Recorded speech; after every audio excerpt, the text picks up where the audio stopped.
Start the live stream.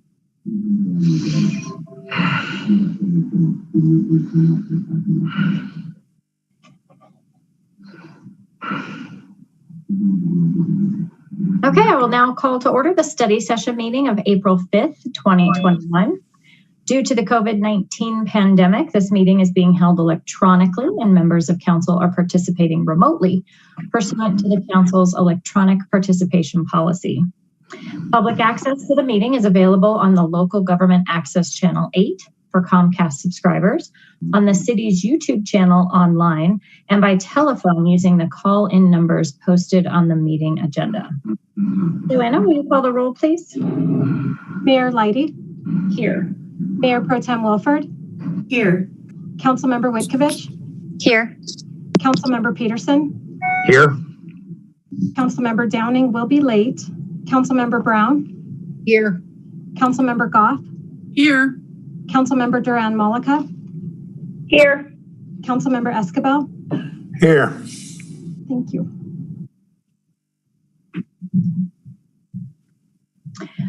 Okay, we have 4 items on our study session agenda for tonight. The first one is food delivery service fee restriction update. So City Manager Geyer will introduce the item and City Attorney Hoffman will will be present to provide additional information. We don't have a formal presentation, so I'll turn it over to Heather. Thanks, Mayor. Corey and I are going to tag team this item this evening. You had previously provided him with direction to put together an update on where food delivery service fee restrictions are. So I'm going to start off with just a couple updates. Number 1, you should have received an email from Joanna earlier today with information from Chad Harrell, I think that's how you say his last name, from DoorDash, who provided council with some information. Additionally, at the time that I typed this memo, Broomfield hadn't responded to me. So on page 2 of the staff memorandum where I had outlined what next steps, if any, agencies are taking, Broomfield let their cap expire last week and they're not planning on taking any additional action along with Adams County. So 2 updates there in addition to the list that I provided. So I'm going to go ahead and turn it over to Corey to give you the overview and what information he provided to you in his legal memorandum. Thanks. And good evening, Mayor and Council. Frankly, I think much of tonight is a policy discussion more than a legal one in terms of whether to extend the cap. Heather's memo actually has more current information. She was able to get additional information from the time I put my memo together on what other communities are doing in terms of extensions. And the only other thing I would add is that there is legislation currently pending related to delivery fees, but it's really based on the relationship of DoorDash and Grubhub and those type of services with drivers and restaurants, not on restricting municipalities' ability to cap fees. The previous ordinance touched on all of the items that are in Heather's memo. And so really, I think the purpose of tonight is to find out if council desires to extend the food delivery service fee restrictions that it had originally adopted. If the answer is yes, how long? And if not, then we can move on. So, and I'm certainly happy to answer any questions about how any legal questions related to the ordinance that was previously in place, what the city's options are in the future. And I know that I think Debbie's office did a survey of some of our current restaurants that I think Heather has some information on as well. We were able to, and Shannon Fields is with us tonight from Economic Development. Debbie was able to get a survey out to our businesses. Currently, we have 54 restaurants operating in Northglenn, and unfortunately, we received input from only 8, but they summarized that input, and that's included as an attachment 2 in your packet. So I would take a look at that if you haven't already. It does provide some insight into this discussion from the 8 restaurants that did go ahead and respond to the survey. So on page 4 of the staff memo, there's essentially 3 options, as Corey indicated, outlined for council's consideration tonight. And so we're happy to answer any questions. And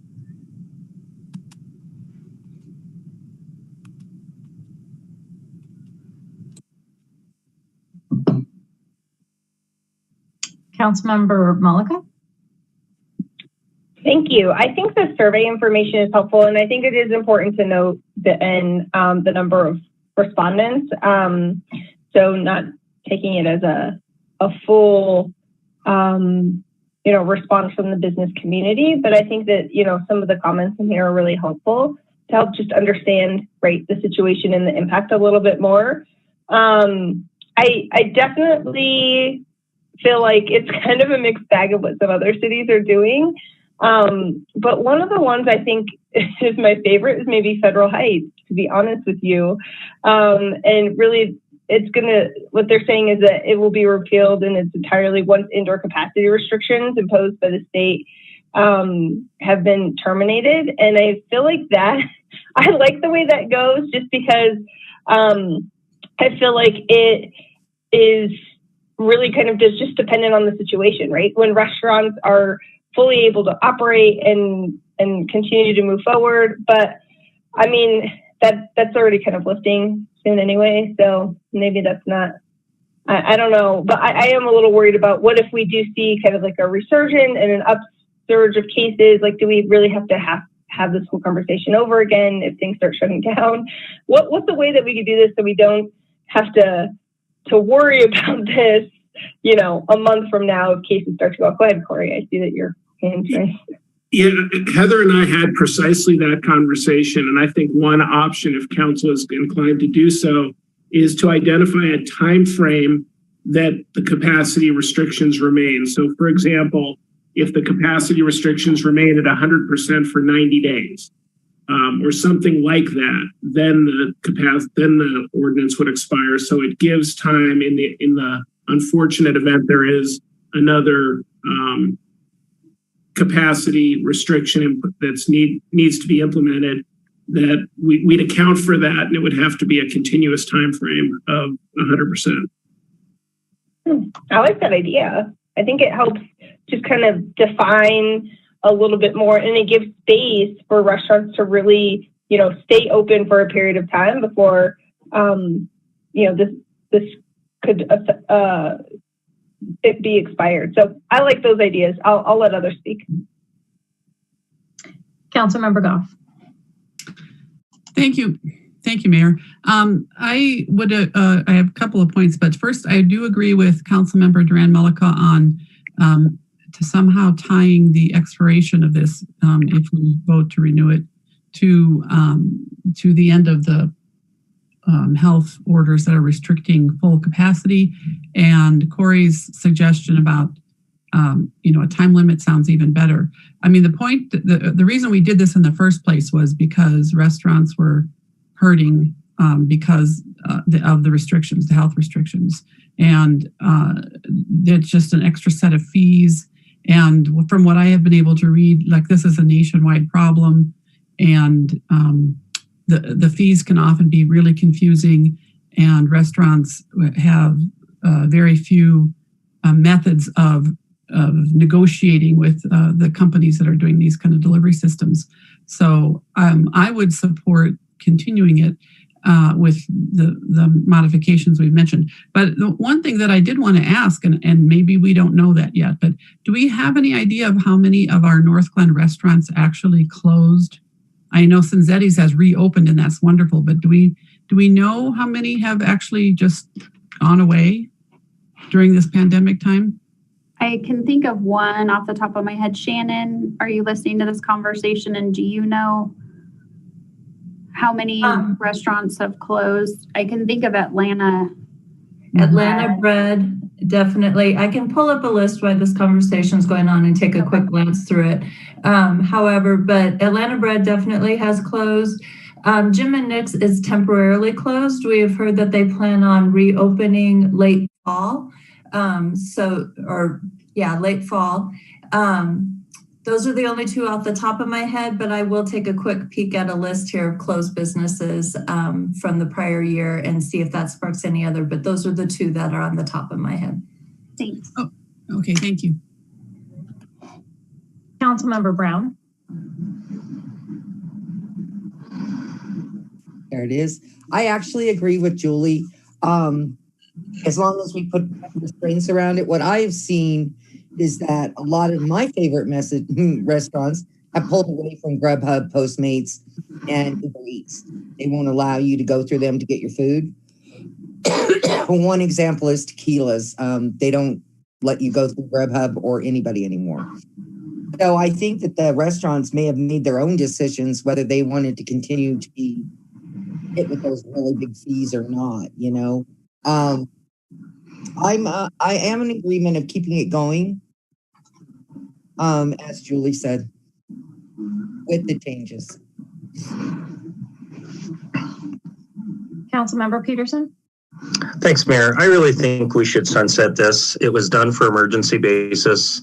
Restaurants are reopening. We're doing it to kind of help both consumers when you couldn't go to a restaurant, and if you wanted to eat out, you'd have to pay, you know, fees that you really had no control over.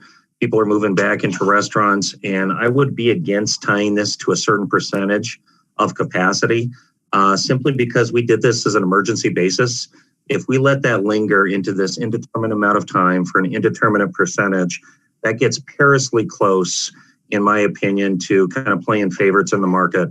And even though we had this opportunity to do this under a temporary ability, Westminster's phased it out. What did you say tonight, Federal Heights? What was the city you said, Heather? Broomfield, Adams County let their caps expire. So if you look at page 2, Denver extended their cap until June 14th. Federal Heights has that special language that Julie mentioned. So Aurora is in the process. They'll take their discussion to their council on April 26th. And then Commerce City extended their caps until July 31st. Okay. I wouldn't favor extending it. I think it served its purpose for the short term, and I think we're moving beyond that now. So I think it's time to let it sunset. Councilmember Witkovich. Thank you, Mayor. I would agree with what Julie has said. I think, you know, as long as our restaurants are restricted on their capacity, I think that this is one way that we can help them. So I do think that the cap should continue. I like the idea of being at 100% capacity for some time, but I think 90 days is probably a little long. I would be, you know, more inclined to go for 60 days. But yeah, that's where I am. Thanks. Mayor Pro Tem Wilford. Thank you, Madam Mayor. I also agree with the points that Councilmember Duran Mullica made, and really like the language that Federal Heights has adopted, and just seeing that Aurora, Commerce City, and Federal Heights are all looking at this makes me more comfortable in moving forward. Plus, I think a lot of the protections that this ordinance that we put forward basically covers, I think are still very much needed. We're not 100% through this pandemic, so I think it's important that we not act like we're 100% through this pandemic and like our businesses and our residents aren't still hurting. Thank you, Madam Mayor. I think we've heard from almost everybody. Antonio, do you want to weigh in? Not particularly. I think everybody has said what I would have said.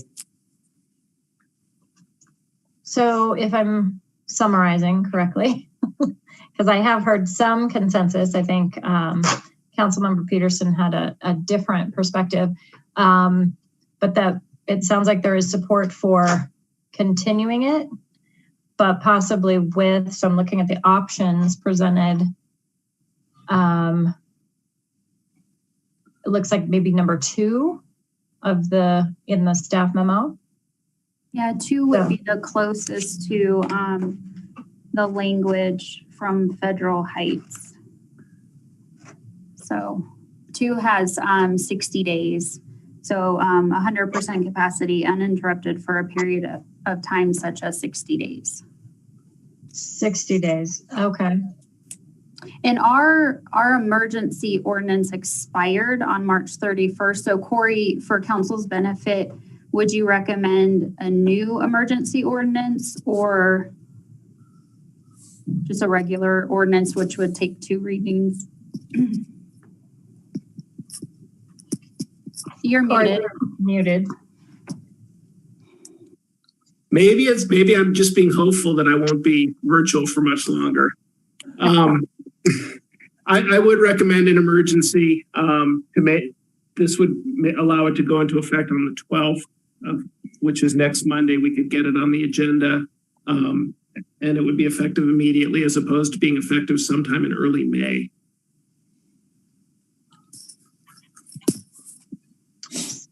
Shannon?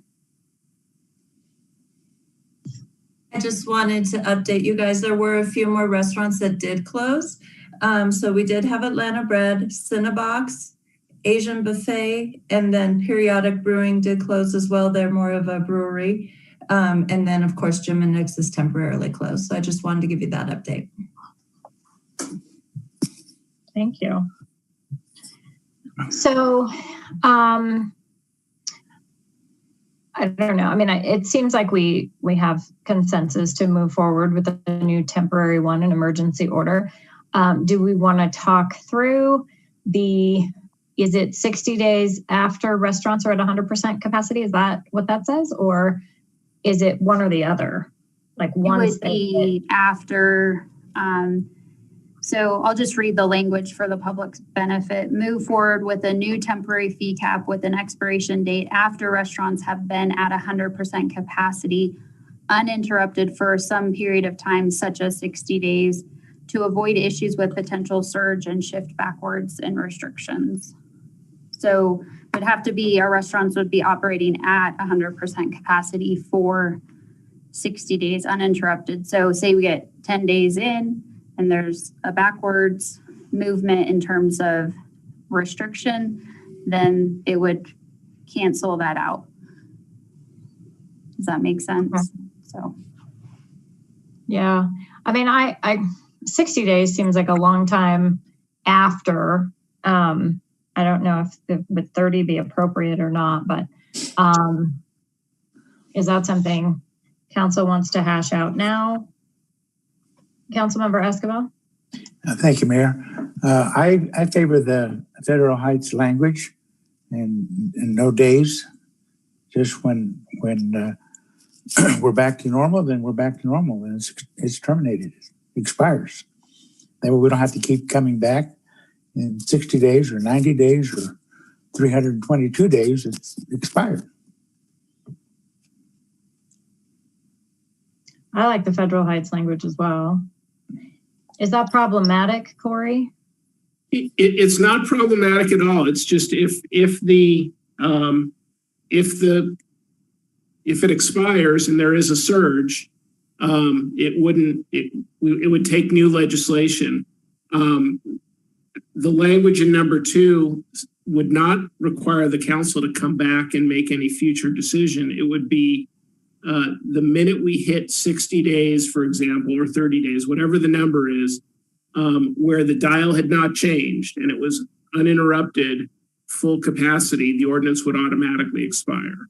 So it would not take further council action, but it just allows for this idea that we're not, if there is some movement backwards, that the fee cap wouldn't expire until it had been uninterrupted for that 60-day or 30-day period.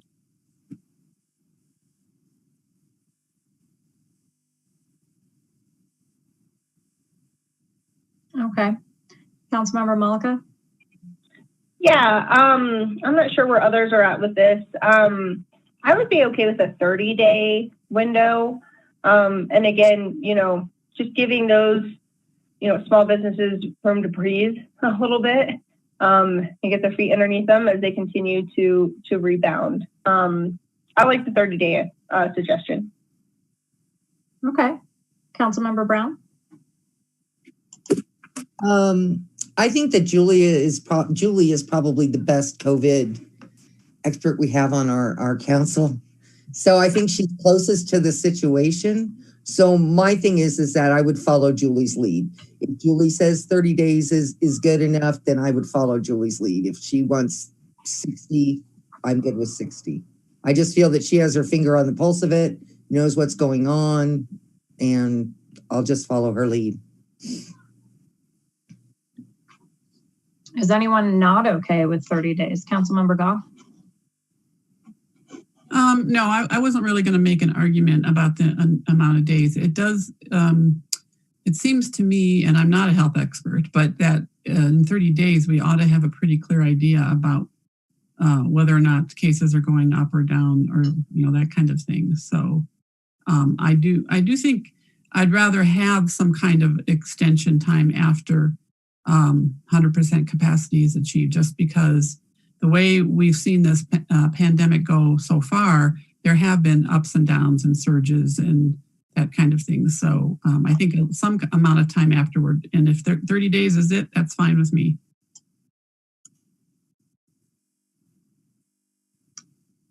So we have a 30-day after restaurants are open 100%. That's on the table. Does anyone, we just get a thumbs up? Okay. Heather, are you good? Excellent. We're good. Thank you. We will have it on the agenda for next Monday. Okay. Second item, draft drought mitigation and response plan. Tamara Moon, our environmental manager, is here to present to council, and I will project the presentation for you. Hello, welcome. For having me, Mayor and council members. So tonight I'm going to be talking about and presenting to you the city's draft drought mitigation plan. So our drought mitigation plan is kind of the next step to our planning processes that went along, or that go along with the integrated water resources plan and the water efficiency plan that you saw last year. So this is the next step. So tonight I'm going to provide you an overview of the plan, and then during next week's regular city council meeting, we will have two resolutions for you to consider in relation to this drought mitigation plan. The first one is to adopt the plan as a tool for drought planning and response within the city. And then the second resolution is a declaration for stage 1 drought conditions within the city of Northglenn. And you'll, as I go through the plan, you'll get a better understanding of what that stage 1 drought declaration will mean. Next. So statewide, we are starting to recognize the impacts of climate change on our water supplies. Drought conditions are becoming more and more prevalent in our state. And since our last major drought in 2002, we have noted 5 years of drought conditions that have had an impact on Northglenn's water supply. In 2002, we did not have a plan for drought response. And like many of our neighbors, our drought response in Northglenn in 2002 was very challenging. It was very reactive to the conditions, and it was not nearly as easy to implement as it could have been if we had had a plan. Drought plans like this one allow our water resources staff to plan for drought, be proactive with our response, and provide tools to help create a culture change within our community around water use and water conservation.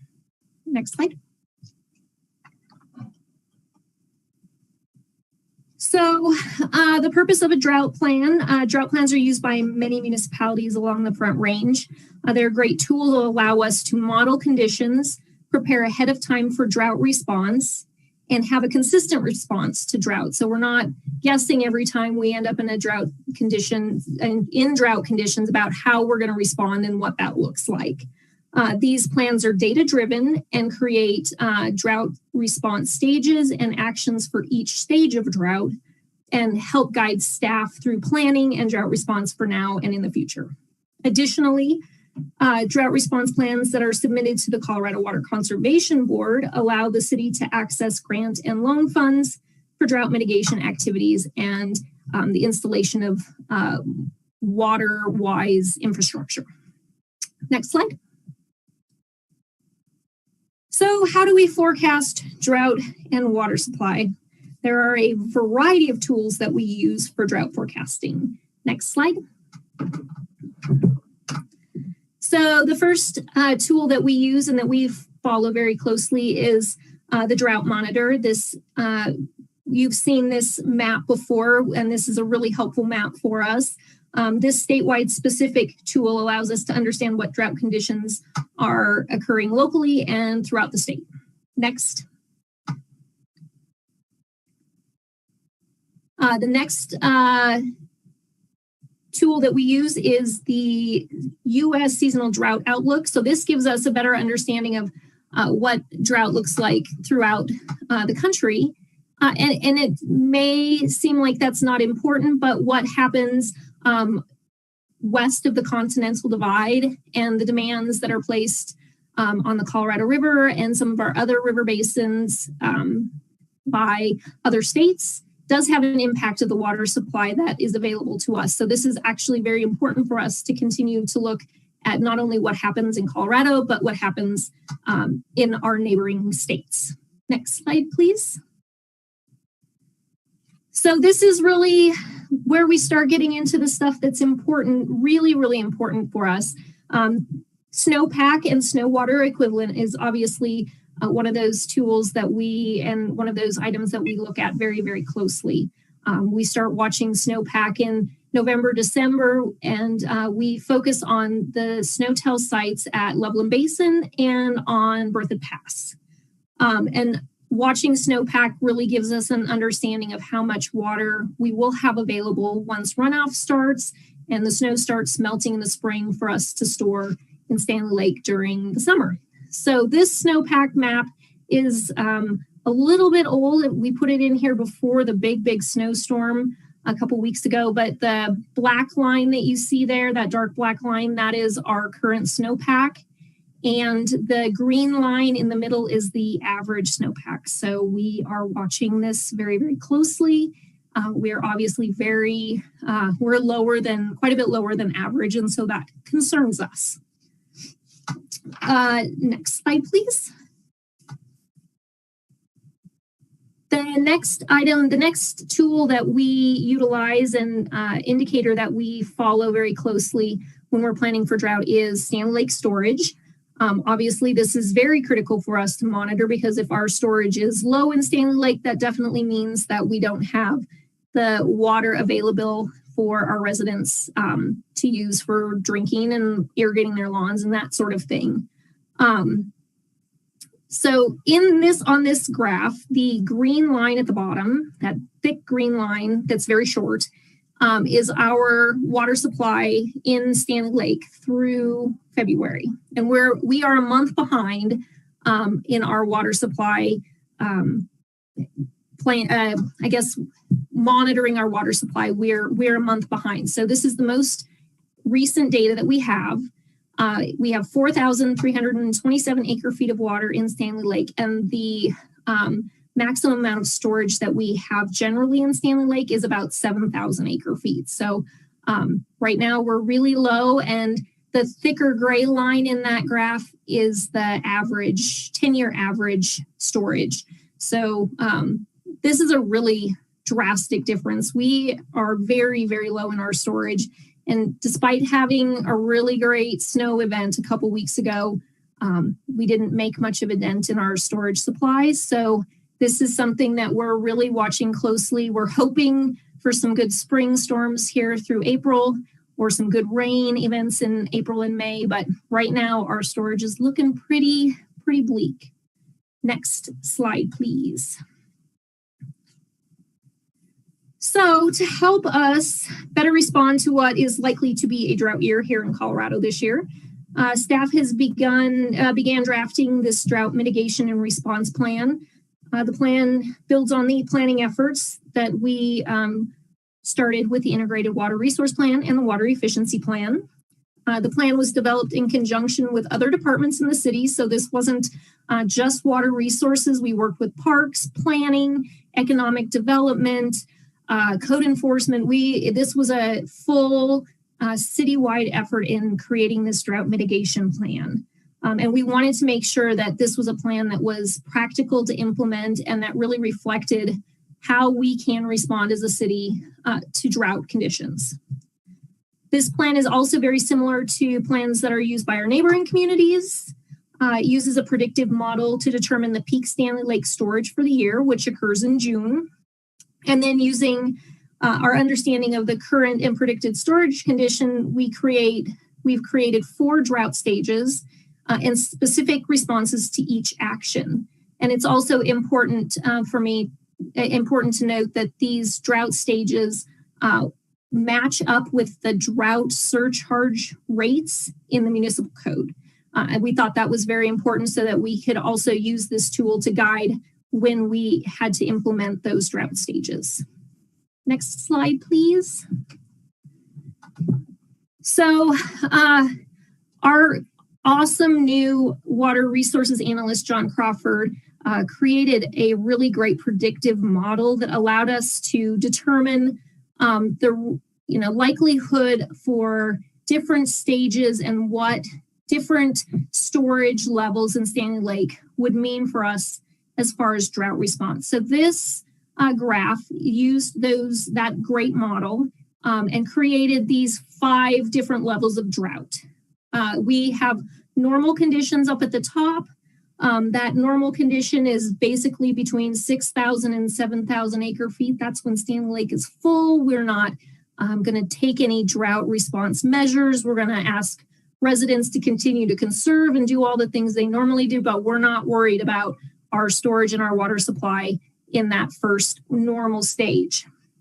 Stage 1 drought declaration, which is the first stage, we're looking to have about 5,000 to 6,000 acre feet. Our predicted storage is going to be a little bit lower than where we want to be. And it's pushing the realm of where our demand matches our storage exactly, which is kind of scary, but not something that's insurmountable. So stage 1 drought restrictions are what we would call, or what some of our neighbors are calling, drought watch. That's what City of Westminster refers to their stage 1 drought as. This is voluntary restrictions, and we're asking for people to keep a little extra water in the lake so that we all have enough to go around.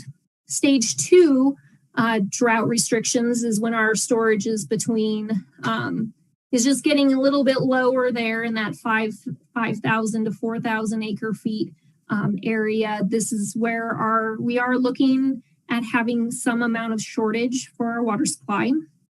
And this is where we would start talking about mandatory water restrictions. Stage 3 and stage 4 are the worst of the worst.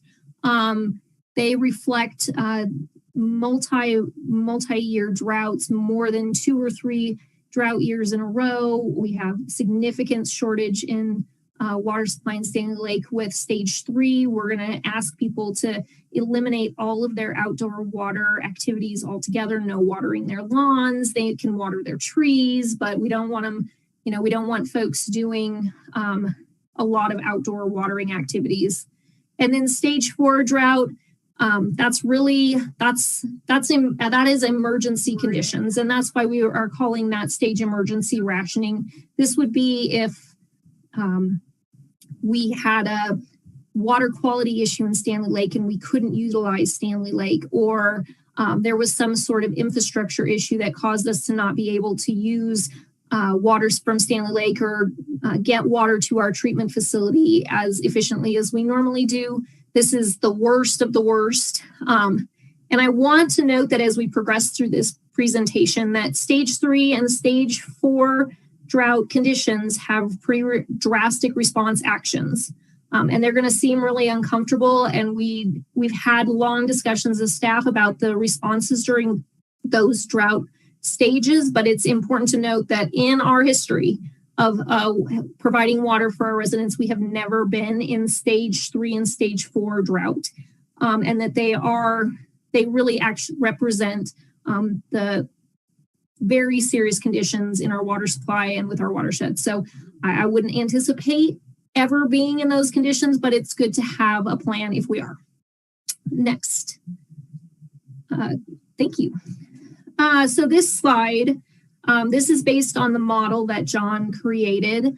The slide, this graph shows each stage of drought. So using the same colors that you saw in the last slide, where we would have had drought conditions since between 1990 and now. And you can see that really stage 1, our drought, our voluntary restrictions and into our stage mandatory restrictions, really that early 2000s where we've already had and we already have responded to drought conditions is the only time we've really had to deal with those mandatory water restrictions until we've come into this year, and we're watching to see what happens. But I think 2021 is going to look a little different than 2020 and 2019.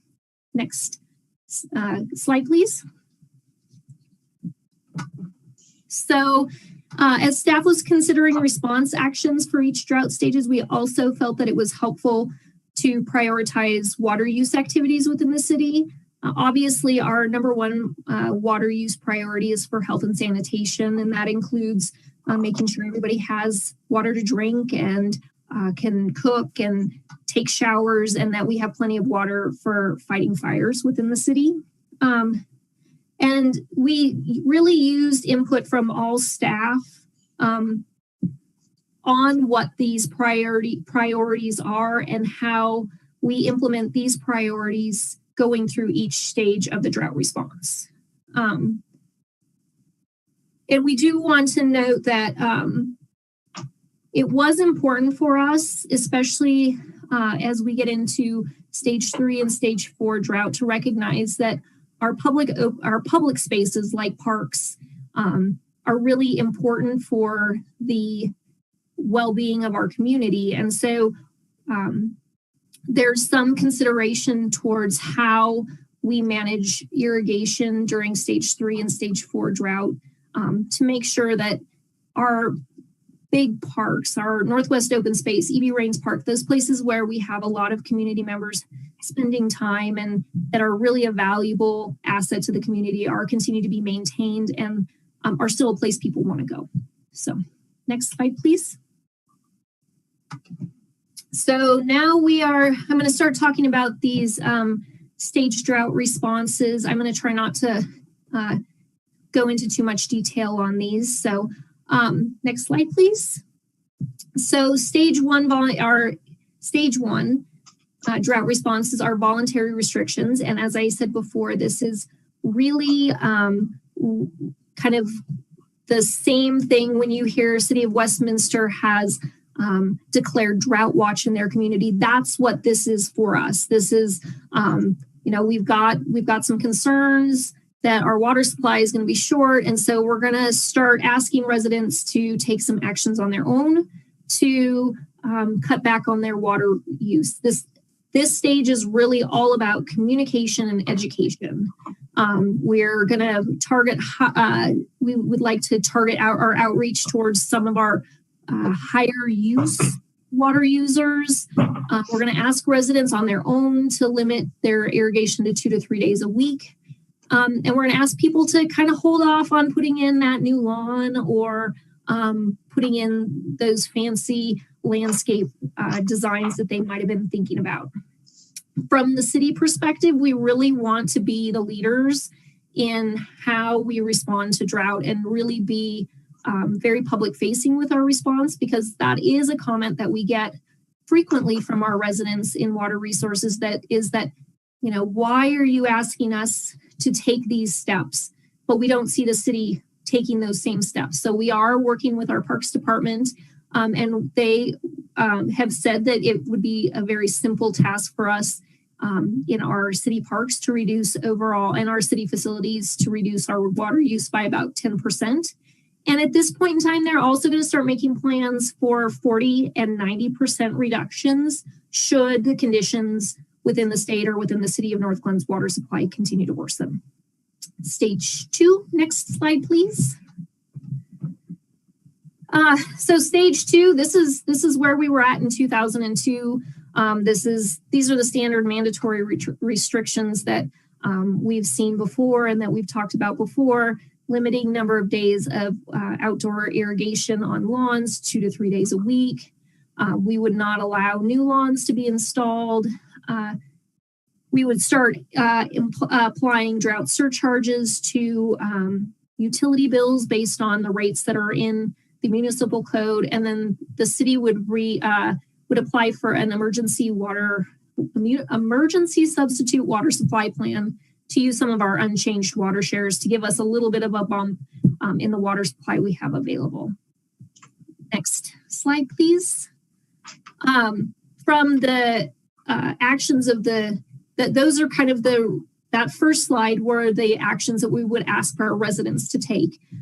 Within the city, we're gonna reduce or completely cease irrigation at some of our low traffic and low priority parks. We would use some alternate supplies for irrigating some of our higher priority parks like EB Rains and Northwest Open Space. Parks would start working towards a cumulative 40% water reduction on their irrigation. And then we'd stop things like hydrant flushing and street sweeping, street washing, unless it was absolutely necessary. Stage 3, next slide, please. So like I said before, stage 3, this is when we start really being concerned that there's not going to be enough water for those number 1 priority water uses, health and safety, firefighting, that sort of thing. So for residential and commercial facilities, we would completely prohibit irrigation of turf. We would only allow watering of trees. We don't want people's trees to die. Trees are really important. And they can be very easily watered and maintained during drought conditions just by hand watering. And we don't want people to lose trees. We'll bump up to the next stage of drought surcharges. And then we really start talking about enforcement and, having code enforcement out writing tickets and folks out kind of checking and making sure people aren't irrigating their lawn when they shouldn't be. Also, none of those big frivolous kind of water uses like swimming pools and washing your car in your lawn or in your driveway. That's for residents. Next slide, please.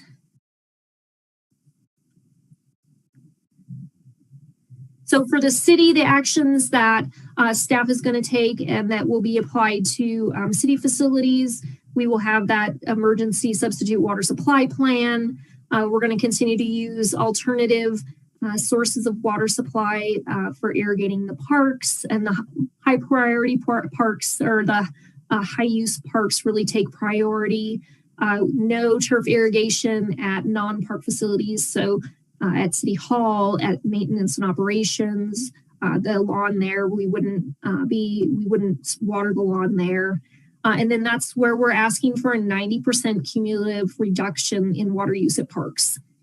This is a big deal, and we understand that this sounds really drastic, and I know it seems scary to say we're not going to water our parks, but when we get to this stage of stage 3 drought, we're really, really concerned about making sure that before we have beautiful parks and nice green lawns, everybody has enough water to drink. So next slide, please. So stage 4 is the emergency rationing stage, and this is like the worst of the worst. All irrigation altogether, no trees, no lawns, no outdoor irrigation will be allowed. We will be putting many more staff members towards enforcement and outreach. We'll start doing leak detection on our water lines to make sure we're not losing water. And we're helping residents who may have a leaky water meter or leaky toilet. We're really going to be pushing people to fix those sorts of things. And if it's really, really bad, we're gonna probably we'll have to figure out how to do some indoor water use restrictions, depending on the conditions in this stage 4 emergency rationing situation, which we hope never happens. Next slide, please. And then as far as what we do as a city organization within our facilities, we'd work on putting in some water efficiency upgrades, new toilets, new faucets, anything that we can do within city facilities to reduce our water use. We won't be washing streets with water unless there's a need for maintaining air quality, no hydrant flushing, no irrigation at all. This is really the worst of the emergencies. So, like I said, this last stage is the actions seem uncomfortable, and we've had a lot of conversations as staff about these stage 3 and stage 4 responses. But it is also important to note that this is critical emergency time, and if we were in one of these stages, our priority is to make sure everyone can drink and take showers, flush their toilets, do those health and safety activities that are really important instead of watering their lawns. So next slide, please. So how do we implement this plan? So the first step, if we're in a drought condition, we've decided that our water storage for June is forecasting to not put us in that normal conditions range. We're going to come to City Council and we're going to ask for a drought declaration, much like what we'll be asking of the City Council next week. Then we will start our public information campaign. We've worked with communications. They are on board to help us put things out on social media and information in the connection and on the website. We'll see a new page pop up on the website here in the next couple weeks about drought and drought response and where we're at, so that everybody is aware of what's going on. We will have some enforcement actions. We do have the waste of water ordinance that's always that's something that we always have available to us to fall back on. But when we're in those stage 2, stage 3, and stage 4 drought conditions, we will have to work with code enforcement for some more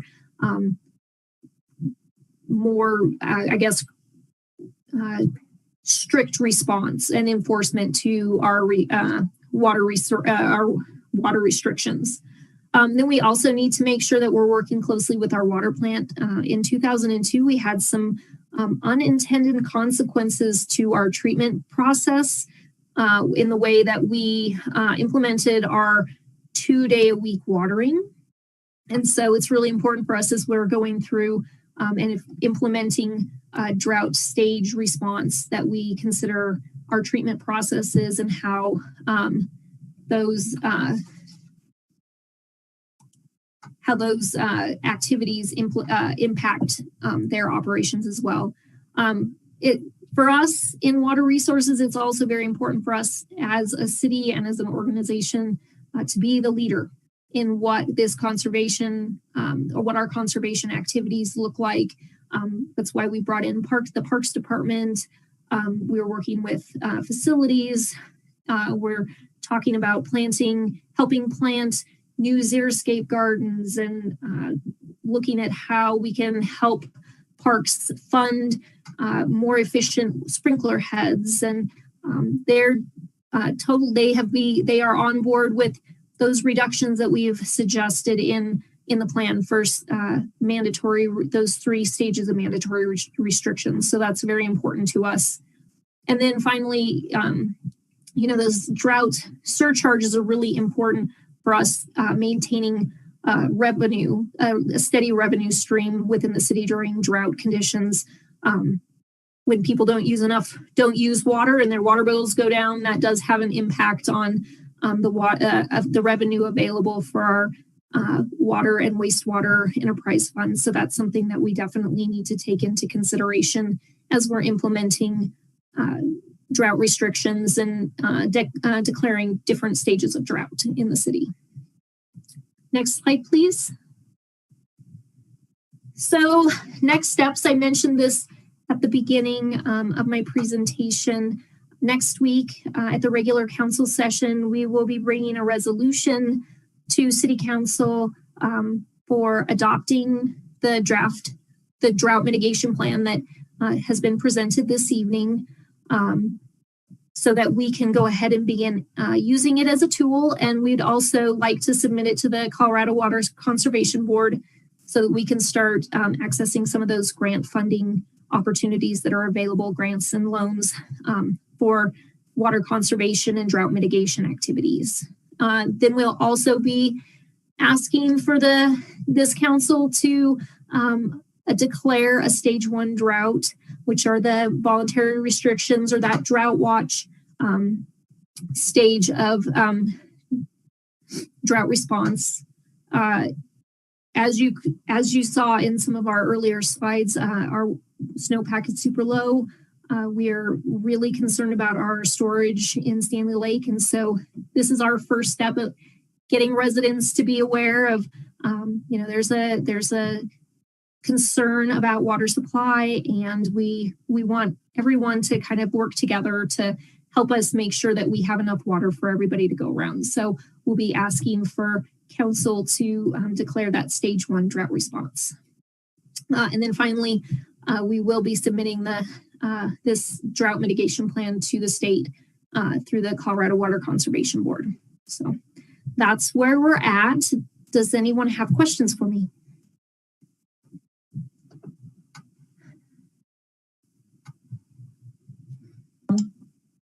Hello. I do see a couple of hands. I don't know who was first. Councilmember Goff. Thank you, Mayor. My question is, it seems like pretty far along in the emergency stage, we're talking about xeriscaping in the city, xeriscaping. And I'm just curious as to why that wouldn't be something that we'd start even now. There might be some reason that I'm just not seeing there. Sure. So I do know that our Parks Department has started converting a number of our park areas, some of the annual beds that have been planted within our parks to xeriscape gardens. So that's a good first step. I think the other issue that goes along with converting some of our city turf and garden areas from annual to xeriscape has a lot to do with irrigation systems. In our conversations with the Parks Department, our irrigation systems are pretty old, and making those modifications is costly for them. And, obviously we would love to just go through and fix all the parks and put all the xeriscape in and, upgrade all that infrastructure. But that's not practical financially. But that is someplace where we can start using those grant funds and start tapping into those resources that having this plan and the water efficiency plan submitted to the state allow us to have. Okay, so then my other, it's not really a question, but comment might be more appropriate, is when the city does do any of that xeriscaping, like you said, they're looking at doing some of that already. I would like to see some kind of a sign or plaque or something sort of identifying and explaining it, because I think that will help in terms of our city being a leader, and encouraging our residents to do something similar. I think that's a great idea. I will share that with our parks staff, and we have done those sorts of signs when we've used the Garden in the Box kits to replant some of our gardens and xeriscape areas in the city. So we'll continue to use that as a way to share with residents that we are doing our part. Okay, thank you. This presentation was really informative, and I appreciate the hard work that went into it. Thank you. You're welcome. Mayor Pro Tem Wilford. Thank you, Madam Mayor. Tammy, I totally echo the comments from Councilmember Goff in terms of the presentation was so excellent. It was easy to follow. And I definitely appreciated the modeling as well as the recommendations. That was helpful. And I hope that every single resident gets to see the graph and the information that you put together, because I think it really made the point that we need to be aggressive in thinking through how to conserve water across our city. And so with that, I just have a couple of questions. One is, you know, if these the conditions that we've observed this year persist, do you believe that the city can sustain the amount of growth that we've contemplated in the Carl's Dairy Farm, as well as within the Civic Center Master Plan and the increase in population? You know, that's a really excellent question. Yes, I think we can expect to sustain that growth. We are, you know, we continue to buy water rights and add to our portfolio that way. We're going through our change cases, which definitely help us have a larger chunk of water available to us. We're taking on some activities like you saw a contract come through for our stage 2 of our ASR study, which is the aquifer storage and recovery. That's a really great step for us to find some storage that's not surface water storage, and utilize some water rights that sometimes we can't store in Stanley Lake, and we let go down the stream. So yes, I think we can. It's certainly our residents have done a good job of taking conservation seriously, and we have noted some good wins and increases in storage and supply just by our residents being aware of conservation and you know, being proactive in that respect. You know, if we can get folks to even be even more proactive, and we're really push this conservation rebates and putting in new programs to encourage conservation, I think that will help too. So I'm not concerned about the new developments that are coming in at this juncture. Okay, thank you for that. And then you've been talking a little bit about efficiency measures in terms of, I guess, like the city's infrastructure. Are there additional, I guess, efficiency measures that your team has identified that, you know, like could be, you know, we could consider in terms of rebates, you know, for toilets or faucets or sprinkler heads or anything else? Like, I'm just trying to think about, like, oftentimes when we to some sort of like monetary incentive. And so I'm just curious, like, do you have other ideas for efficiency measures that the city can take as well as residents can take? Sure. So, I mean, definitely, we brought on board in late 2019, early 2020, some new rebates, including more water efficient toilets, and of course the washing machines. But we also now do rebates for sprinkler heads, water efficient sprinkler timers, rain barrels. So we are, as these water efficient fixtures become more and more popular, and as they become more financially accessible, we are continuing to add them to our rebate program. Of course, I mean, we would love to see things in our, you know, like our rec center is going to have efficient fixtures. We'd like to see those efficient fixtures installed in City Hall at maintenance and operations, so that, you know, we're not flushing our toilets with 4 gallons of water when we're asking our residents to keep their toilets to that, you know, less than 2 gallons of water per flush. You know, so those are conversations that we'll continue to have with our facilities maintenance staff and our parks department for installing those sorts of fixtures and new sprinkler heads and that kind of thing. Water resources staff has started contemplating some options for reaching more of our community without requiring them to make the initial financial investment for things like toilets. Toilets are a huge win in residential water savings. Toilets use a lot of water. You don't think about it, but they do. And so if there's ways, a number of years ago, I think back in 2005, 2004, we did a lottery toilet giveaway to get more water efficient toilets in the hands of our residents. We are considering, we have purchased some toilets, and we're considering the best way to distribute those fixtures to our residents. And that's an easy way for some of our residents who may not have $100 extra to replace their toilets. So, I mean, we are trying to figure out how to be more equitable with our rebate programs Awesome. Going forward. Yeah.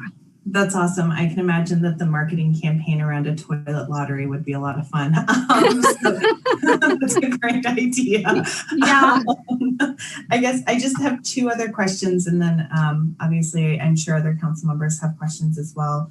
I guess, so in addition to the drought planning and declaration that you're asking us to do, is there also any planning being done by you or other partner or other folks within the Water Resources Department around wildfire mitigation and planning and protecting our watershed there throughout the hot summer months and the wildfires that we've seen? Sure. Yeah. Shelley Stanley in our environmental division, she has been working closely with a number of the municipalities along the Clear Creek Basin on wildfire mitigation planning, some response actions. We are working with the city itself is working with the U.S. Forest Service to fund some, wildfire mitigation activities in the Berthoud Pass area and along Clear Creek, where our water supply is coming from. Specifically, I mean, it's really simple stuff: clearing brush and getting rid of dead trees. That's really where we get our biggest win on our wildfire mitigation activities. But that we are working on that, and that is something that staff is focused on in ensuring that we don't have the water quality issues that may come along with wildfire. We would definitely have water quality issues, but we are working with others to mitigate that. Okay, that's great. It's so abundantly clear that taking action, making this drought plan and the declaration are two really key important steps that we can take as a council, and I totally support that. It's also abundantly clear that we can do more as a city on climate action in terms of reducing our carbon footprint and doing more to make sure that we've got a Colorado for the that works for the future of all of us. But I guess the only other, when I think about some of the education stuff that you all are going to be doing, is there going to be any effort to do outreach in Spanish as well? Sure. I mean, I think that's definitely something that we need to consider and figure out how we best educate and provide that information to all groups within our community. So definitely we will do what we can to make sure that we're reaching out to our non-English speakers and making sure that they have access to the information and the education and the rebates that they should be able to acquire as well. So yeah, we would definitely want to outreach to all of our community non-English speakers. Awesome. Thank you again, Tammy, for answering all of my questions. You're welcome. Councilmember Brown. I'm not sure if Tammy's the person that I'm really asking this of or whether it's Heather, but having spent a lot of time in California over the last couple of years, I'm really familiar with the drought situation out there. In the city of San Diego, they sent out low flow shower heads to all residents, along with a toilet, a little package of tips and what you can do to keep your toilet, using less water, yada, yada, yada. I might say the shower heads are the best. I have one in my house here. but I'm wondering, I know we didn't budget for it, Heather, but is there any way we could do something like that? The simple answer is, sorry, there's always a delay with my camera. The simple answer is yes. So we can have a conversation about what that would look like, Tammy, cost-wise, and figure out the logistics of how we can do that. And then I can let council know what the cost will be, if we can absorb it within our existing budget or if I'll need some type of appropriation. I just think that, I mean, like I said, I've got one in my house here because I liked it. My brother got two. So, I mean, I think that if you, like with the light bulbs from Excel, we're all using the light bulbs that Excel gave us, which are, they are more energy efficient. At least I know I am. I just think it would get a better effect. Have some resources that we can look into for providing that kind of option to residents. We have in the past, I have boxes and boxes of low flow shower heads sitting over at M&O. So, we can, when we start this drought declaration and start that outreach, we can definitely offer those up to residents if they want to come pick one up, or, we can offer them at city events as an interim to sending one out to residents until we figure out what that looks like. That is something that we do. I have shower heads and spray nozzles and timers for your hose. So we have all sorts of things that we can provide to residents as far as water efficient fixtures. I didn't know that at all. So thank you for sharing. Sure. And shout out to the city of Northglenn for letting me know that my toilet was leaking. I have no idea how they knew it was my toilet, but I got a phone call and they told me to go check my toilet. And they were right. The toilet is running. So yeah, and it really helped in my bill. But I didn't know there was a problem with my toilet. The city of Northglenn actually let me know. Excellent. Yeah, that's a great service. Yeah, I thought it was too. I'm talking to the woman and I'm like, and I don't remember who it was. She's like, you need to check your toilet because we're getting a reading that your toilet, and I don't know how all that all works, but you guys it was great. It's fixed. My bill went down. Very happy. Thank you very much. Councilmember Witkovich. Thank you, Mayor. I just wanted to echo what others have said about the presentation. I thought it was great and really easy to follow. Everything was really well put together. So thank you for that. And I had two quick questions as we were going through it about the drought surcharges. You answered one. I was curious what the money would go to, but it makes sense you explained to maintain the revenue streams. People are using less water. But I am curious, as you go from stage 2 to 3 to 4, if that were to happen, do the surcharges increase? Yes, and those surcharge rates are, they apply to, see if I get this right, because I'm not looking at the code. Water users who use more than 11,000 gallons per month, and it's an additional, it starts at, I think, $2 per 1,000 gallons, and then it goes up to $3.20 or something like that. There's only two jumps. There's the stage 2, the mandatory restrictions, that's the $2. And then for stage 3 and stage 4, it's that, I think, $3.20 is applied for those high use customers. Okay, great. Thank you. Sure. Councilmember Goff, did you have the same question? Well, no, but I just, I'm not sure.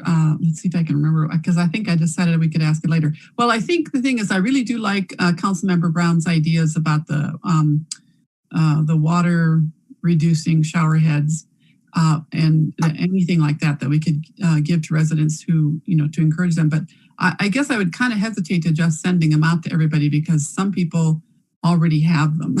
So if there was just some way to, kind of have people give an indication of some kind that they're interested in it. And there may also be residents who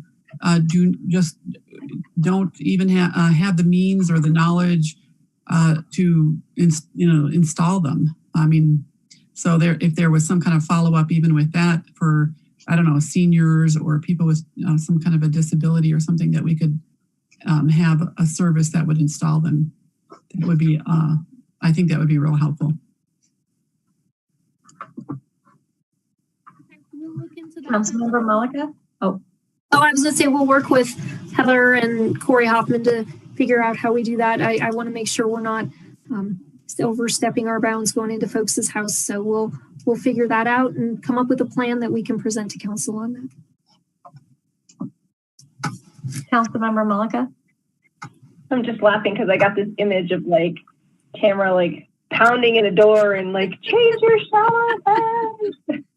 So I do really appreciate this presentation. And to be honest with you, I can't stop looking at this Stanley Lake storage graph, which is super scary and concerning.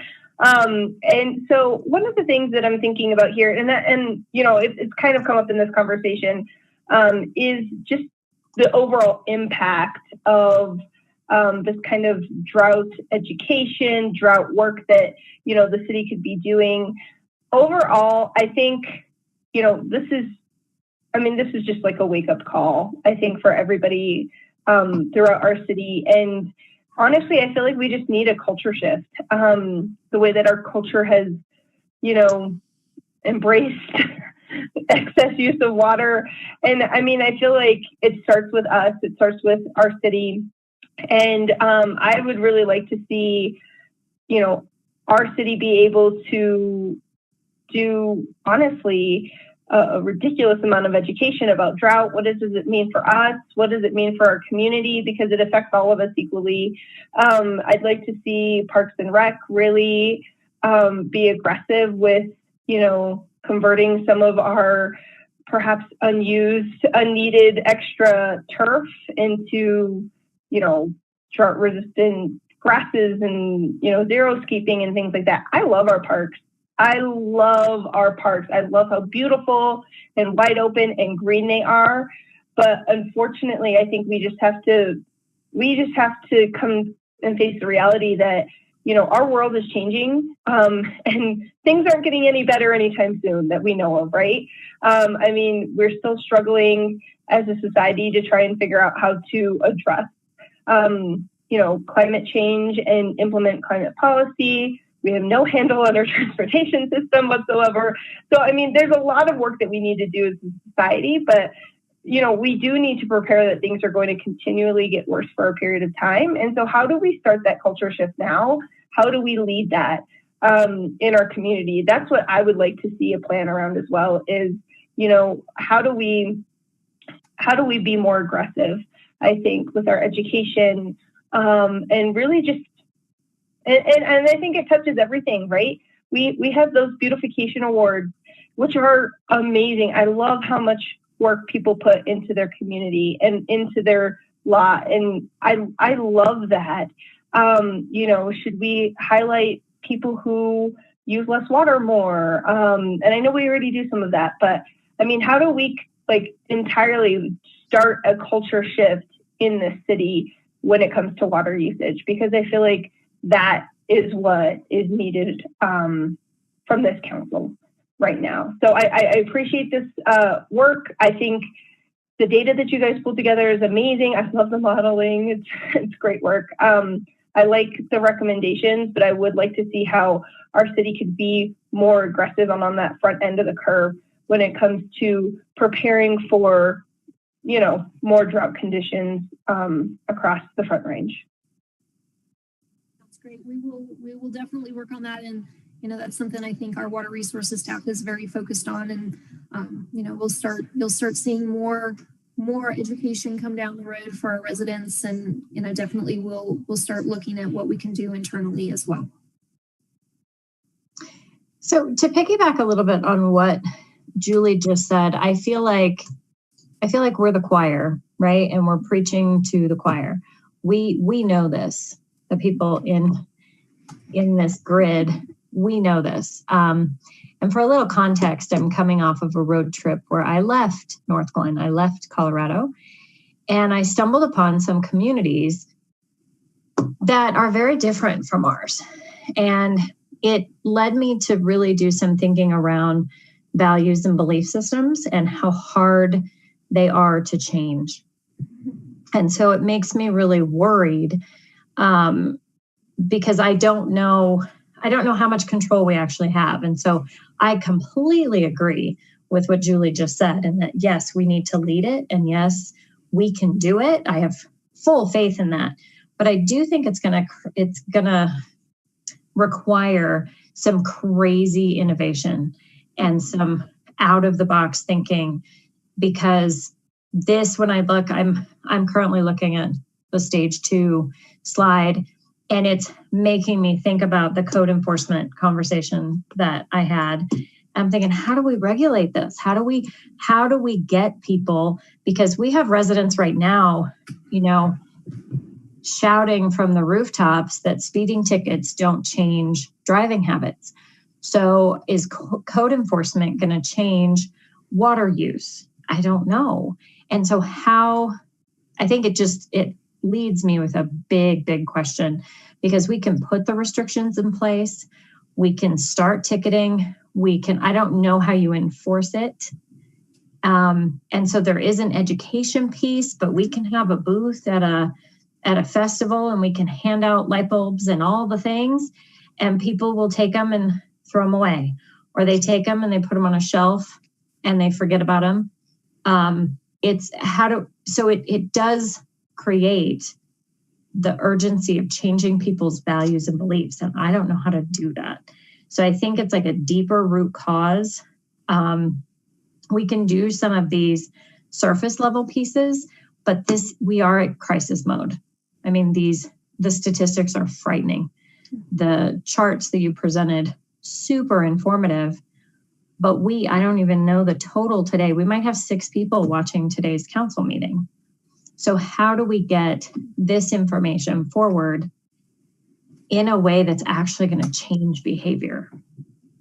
And I think that's the biggest question that's still looming for me, because this is all fantastic information. I love the plan. I love where we're headed. I just don't know that we're going to change behavior.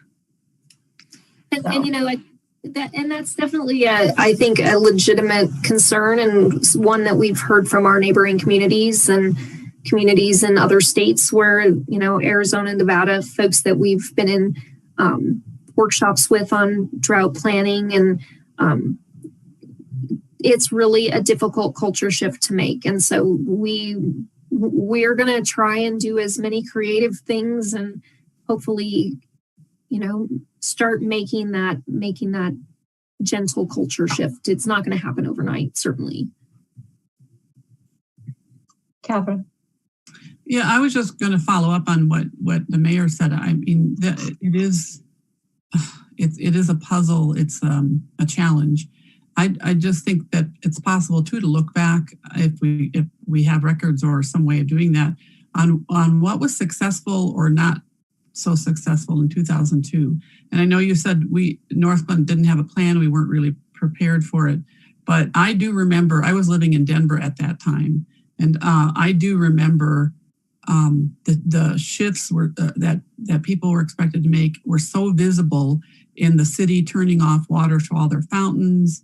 And they had code enforcement people just like cruising streets. And, I was hand watering flowers in my front yard, and someone from the city stopped to check, just kind of check on what I was doing and remind me that that's all I could do. You couldn't do sprinklers or anything like that. And I think, people got the message then. So I don't know, what it will take, if it's just the combined voices from more than Northglenn officials, or just as we've already discussed here, really just blasting the information out. I don't know, but yeah, it'll be a challenge. It's never fun to have to make big changes in your lifestyle, and especially when it's not something you want to do to begin with. This is true.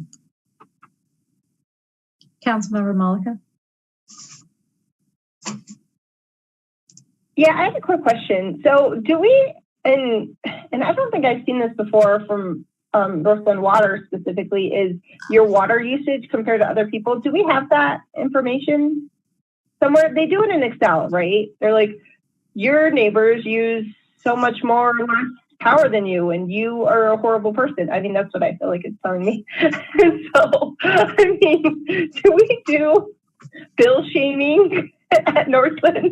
Just curious. That's funny.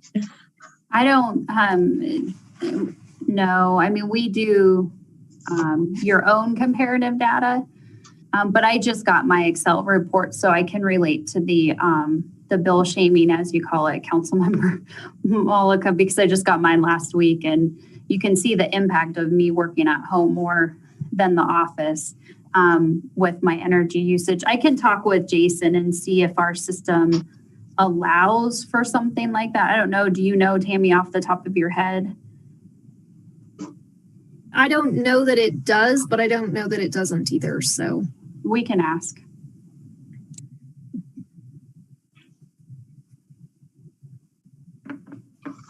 On a side note, I just had 3 new toilets installed last week, and I ordered them online. So I was like, I don't know, they just showed up and my friend put them in. They have the smallest tank. They're fantastic. I'm super excited.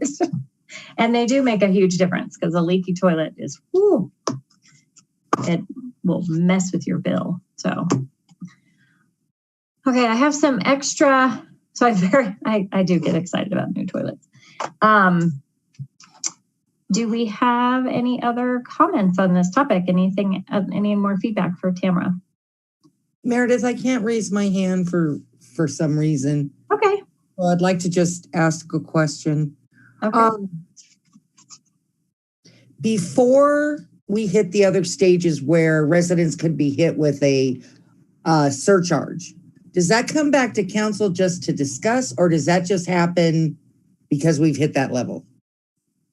I would say that if we were to move into one of those stages that has the drought surcharges applied to the bill, water resources staff, myself, would come back to city council and ask for a new declaration for stage 2 or stage 3, or heaven forbid stage 4 drought, so that you're aware that that's where we are with our water supplies conditions.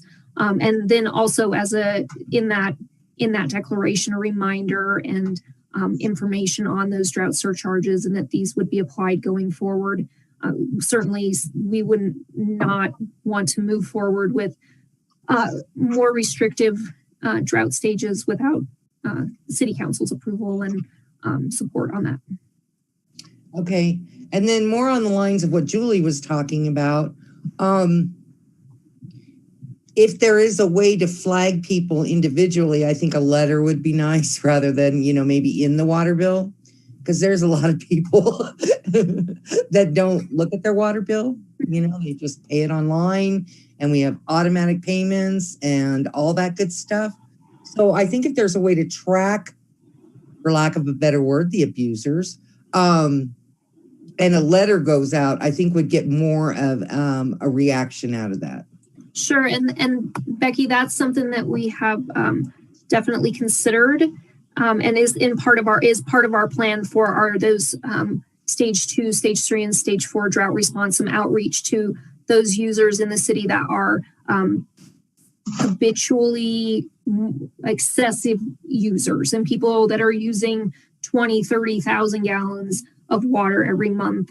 Those are the folks that we would really target a lot of our outreach to, and help them hopefully find different ways to manage their water use at home. And it wouldn't be through their bill. It would be through a direct mailer or a phone call, or some sort of other direct outreach. Okay. I know I had another question, but I have such a headache, I can't remember it. Give me just a second. I'm sorry, I can't remember it. I'll send you an email if I think of it, or Heather. Okay. Thank you. Okay, well, thank you. Have a good night. Thank you all. Have a good evening. Okay, 4th of July plans. Diana Wilson, Director of Communications, is here to introduce this item. And I will open your presentation. Hi. Hi, everybody. Hope you're having a good evening. That was a great presentation from Tammy. I've been very impressed with her team doing a citywide effort. So that's really cool that we're all in there bringing up ideas of how we could make this work in our city. So anyway, moving on to our subject, which is 4th of July. I'm actually going to hand it off to Stephen here in a minute, but I did want to introduce it.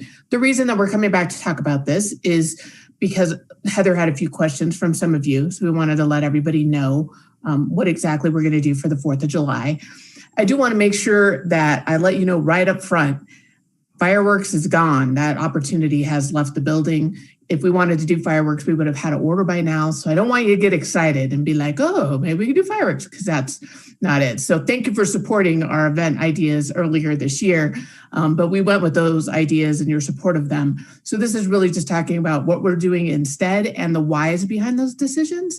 And really wanted to tell you the why, not only for your own information, but you're going to get questions from residents. We're like, well, why don't we do this? And, some of them are going to think what we're doing is too much because there's still COVID around. And then there's going to be those who feel like COVID's over. We should be doing something big again. So at least you'll have the answers of why we planned what we planned. And I think that's it. I'm going to hand it off to Stephen. Hi, Stephen. Hello, Mayor and Council. I appreciate being here tonight. Looking forward to sharing this presentation. We can go ahead and move to the next slide. So tonight, as Diana said, we'll be reviewing just a little bit about past July 4th, as well as talking about some of the other communities, what they're doing with their fireworks plan. And then we'll end with plans for our 2021 fireworks plan, excuse me. Next slide. So as Diana mentioned, we wanted to just give a background, obviously, July 4th in 2019. So pre-COVID, July 4th started at 7 in the morning and went to 10 o'clock at night. And you'll see that there are a number of individual programs we do that are reliant on other community members. And for reasons included, because of COVID primarily, there are things that we can't do in the ways that we've done them in the past. So we're taking what we have done in the past and augmenting them to make it work for the current COVID requirements. And, obviously you may or may not know that we're in yellow. So currently we can have 175 people in an outdoor event. And we anticipate that increasing by July 4th, but where we'll be within Tri-County is up in the air at this time. And also how much, regardless of where we are, exactly how many people will come to events that still have fears about COVID, is still a little bit up in the air. But that's just a little bit about the past. Obviously, we started in the morning and ended with fireworks, which Diana mentioned we wouldn't be able to do this year for July 4th. Next slide.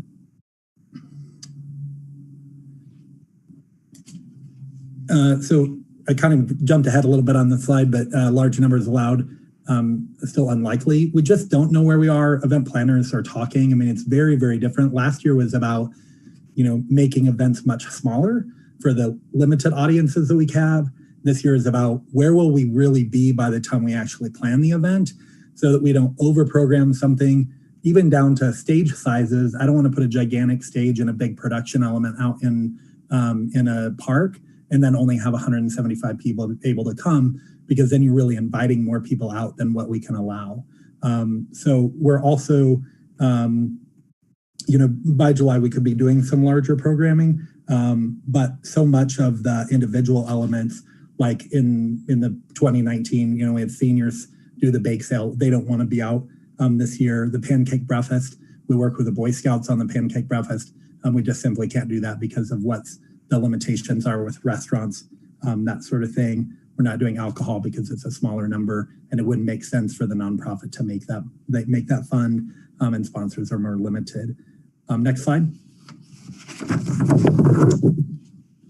So if you might remember back to 2020, so just a little less than a year ago, we did the summer fun goodie bags. Those were in lieu of the summer city events to have people be able to do fun things at home. We used CARES Act funding for those bags, and we bought supplies for 5,000 bags. And then we gave out those bags both at the Grab and Goes in June, on July 4th during the Cool Car Cruise. And then afterwards, we gave them out also to at all of our summer concerts, summer movies, and they continued to be given out until at the very end of the summer. We gave some to the school district, some of the supplies we had remaining, and we still have a few decks of playing cards if you need one or didn't get one last year. So we have a few of those items remaining. The Cool Car Cruise, as mentioned here, was well received as people were still locked in and staying at home. We distributed some of the bags during that, but it did take about 8 patrol vehicles for the Cool Car Cruise, plus some of the cadets to make that event run last year. Next slide.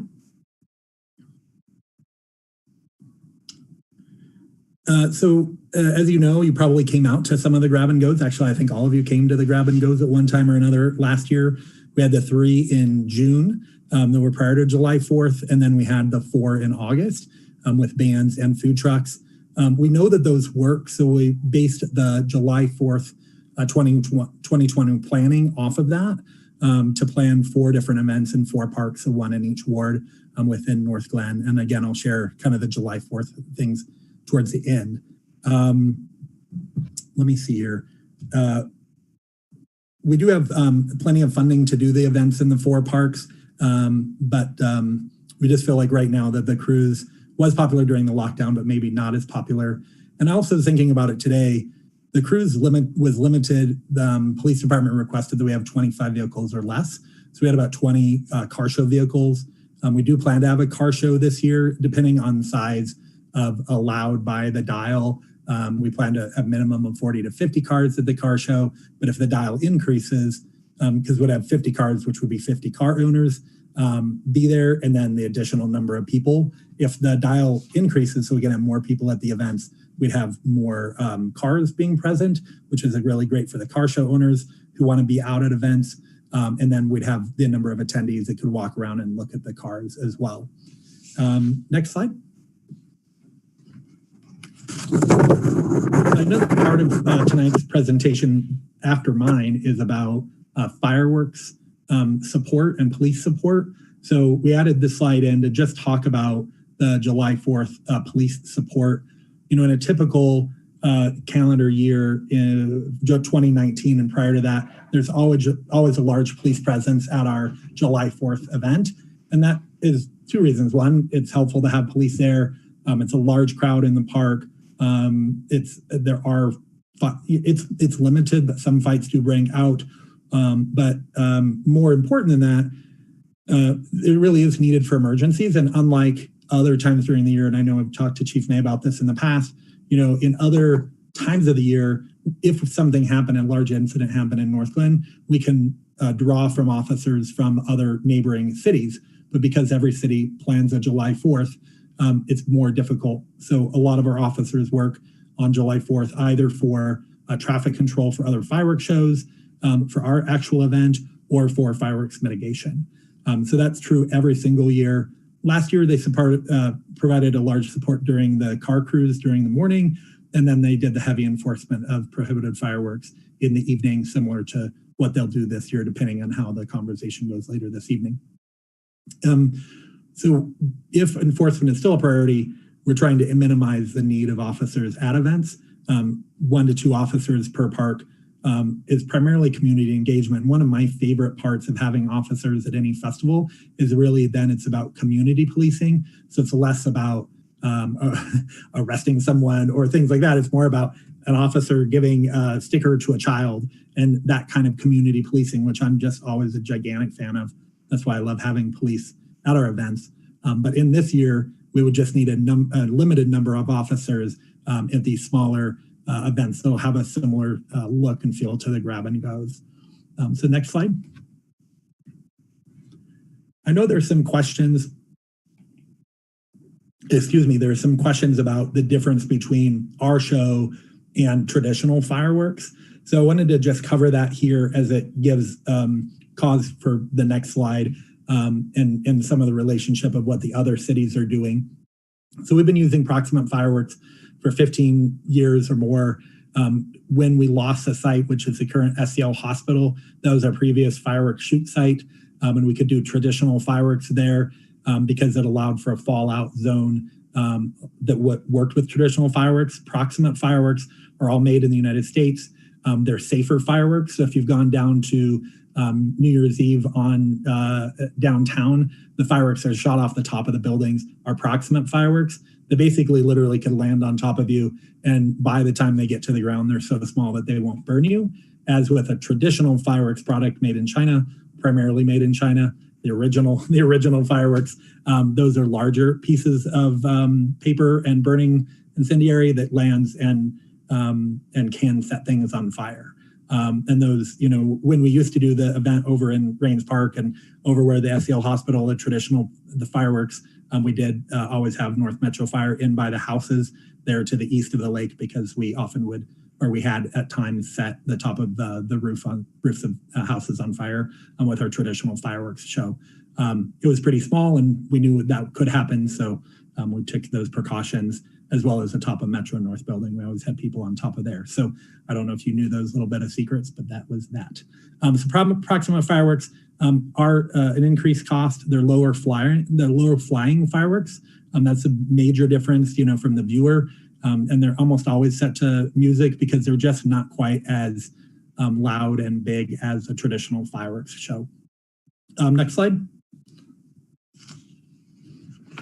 I know that you may get questions in terms of what are the other communities doing. So between when this packet was put together and in the last few weeks, every community is in the same process that we are in terms of deciding what they're going to do or what they're not going to do. And so more cities have now jumped in to say that, so the remote or variance show is more possible if you have a large area for a traditional show, where they have a shoot site, and then in the remote event, they're allowing cars in, or they're saying, hey, well, you can watch this from home. So as an example, Colorado Springs did this last year and this year. They're having 10 fireworks shows in all of Colorado Springs throughout the whole area. And then people can watch from their homes or their neighborhoods. So that's the way Colorado Springs is dealing with COVID. There are 13 cities now, and I could list them or I can send them to you if you're interested in that are doing some sort of a remote show. They're either doing it saying, hey, you can watch from your porch, or you could, if you wanted to, you could drive to an area and you could watch the fireworks from that area from your vehicle. It would be a ticketed event. Parker's doing that. That's what the variance requested. They requested some people to sit on the ground, a very limited number, and then a number of people from vehicles. But they are now considering changing that. Similar to Westminster with drought conditions, they're continuing to look to see if that's even going to be possible this year. So there are 13 shows that are doing the remote show, basically watching from porches or watching from vehicles. There are 3 communities now, Northglenn and Westminster for sure. And then Thornton their staff has recommended that they not do a fireworks show this year, especially because so many neighboring cities are not doing shows. And they're concerned about, if for every place that doesn't have a fireworks show, that means more people will come to the shows that are happening. So they're still in consideration. They have not made any final decisions. But at this point, their staff is requesting to council that they consider canceling their fireworks show. And then there are only a few that I know of that are doing some sort of a traditional, actually only one right now that's considering Englewood is the only one. And they're doing their show on July 3rd. So the reason I kind of gave that background was so you knew what was happening. But then if you can go to the next slide. We did consider for a short time doing a remote fireworks show. The only place in Northglenn where we could do that would be at the marketplace. We would do the proximate show off of the buildings there in the marketplace. But it's quite a challenge to do it in that space. Primarily, the amount of spacing that's available is limited to about 500 to 700 cars. It would have to be pre-ticketing, and we felt very confident we would sell out, and there would be not a lot of additional spacing because there isn't a lot of residential right near the area where you'd be able to see because of the way the remote fireworks, or excuse me, the proximate fireworks work. There wouldn't have been any festival activities there either because of COVID requirements. And then it does require a lot of police staff to direct traffic after the event during the same time when they would be doing mitigation for fireworks in individual communities. So we did take that off the table, but it was part of the consideration. Felt like it wouldn't hit the right number of people to make it worthwhile. Next slide. So the fireworks plan for 2021, excuse me. The fireworks planning for 2021 is to use proximate fireworks for the opening of the new recreation center later in the year. The timeline is not solid on that, but it will be in the fall. And I know that we're getting closer to having the events announced for that. My team is working on the events for the opening of the rec center with the Parks and Rec staff. And there are a number of days of events. And then the last day would be the opening with a festival on the lawn area, the inside event, and then the fireworks off of the top of the building. Then we feel like, obviously we can have a greater number of attendees, more people will be vaccinated. We should be lower on the dial by then. And we can celebrate this gigantic accomplishment the city has in opening this new rec center at that time. Next slide. So I did say that we'd get to the July 4th, 2021 plans, and that's what this slide is all about. The plan is to create a community interaction, limiting gathering in one location. So we're planning to do the car show as we've done it in the past at EB Rains Park. That'll be from 8 to 11 in the morning. And it'll include both food vendors and a DJ, similar to a party atmosphere. Some awards will be included. Following that event will actually end, and we won't continue it at Rains during the rest of the day. And we feel like a lot of people just come to one of these events; they wouldn't come to all of them. Then we move over to a lunch event in terms of the planning, crew, the event crew, for a lunch. Excuse me, a lunch event over at Fox Run North. From noon to 3, we'll have a band there, but more of a background band and a lot more kids entertainment. And we're looking to see what kind of kids entertainment we can do within the COVID. It probably would not be bounce houses or that sort of thing, unless we're a little bit longer, a little bit more is allowed. We're looking at more things that people can watch: buskers, entertainers, face painting, caricatures. And in the past, those have been things that people have paid for. We had funds this year to pay for the people doing the things, and people would be able to get those items for free. And then the dinner events would be 2 different parks with a bigger, more dance party band. So both Waiko and Danahay parks from 4 to 7 with food trucks, live music, and face painting and other kinds of activities. Obviously, we'll add a lot to it depending on where we are on the dial. If we're 175, then that's obviously less activities and more people attending the event. If we're at 500 or above 500, then that allows for us to have more, some vendors and some other activities there, and we'll plan those in time with the activities overall. So that concludes kind of the presentation. And I guess the last piece is, because we'll end at 7 o'clock, then by the time it gets dark, people will be home or in other locations. And then, the officers would be free to go on to those other activities. So that's the presentation. Wanted to see what questions you all have.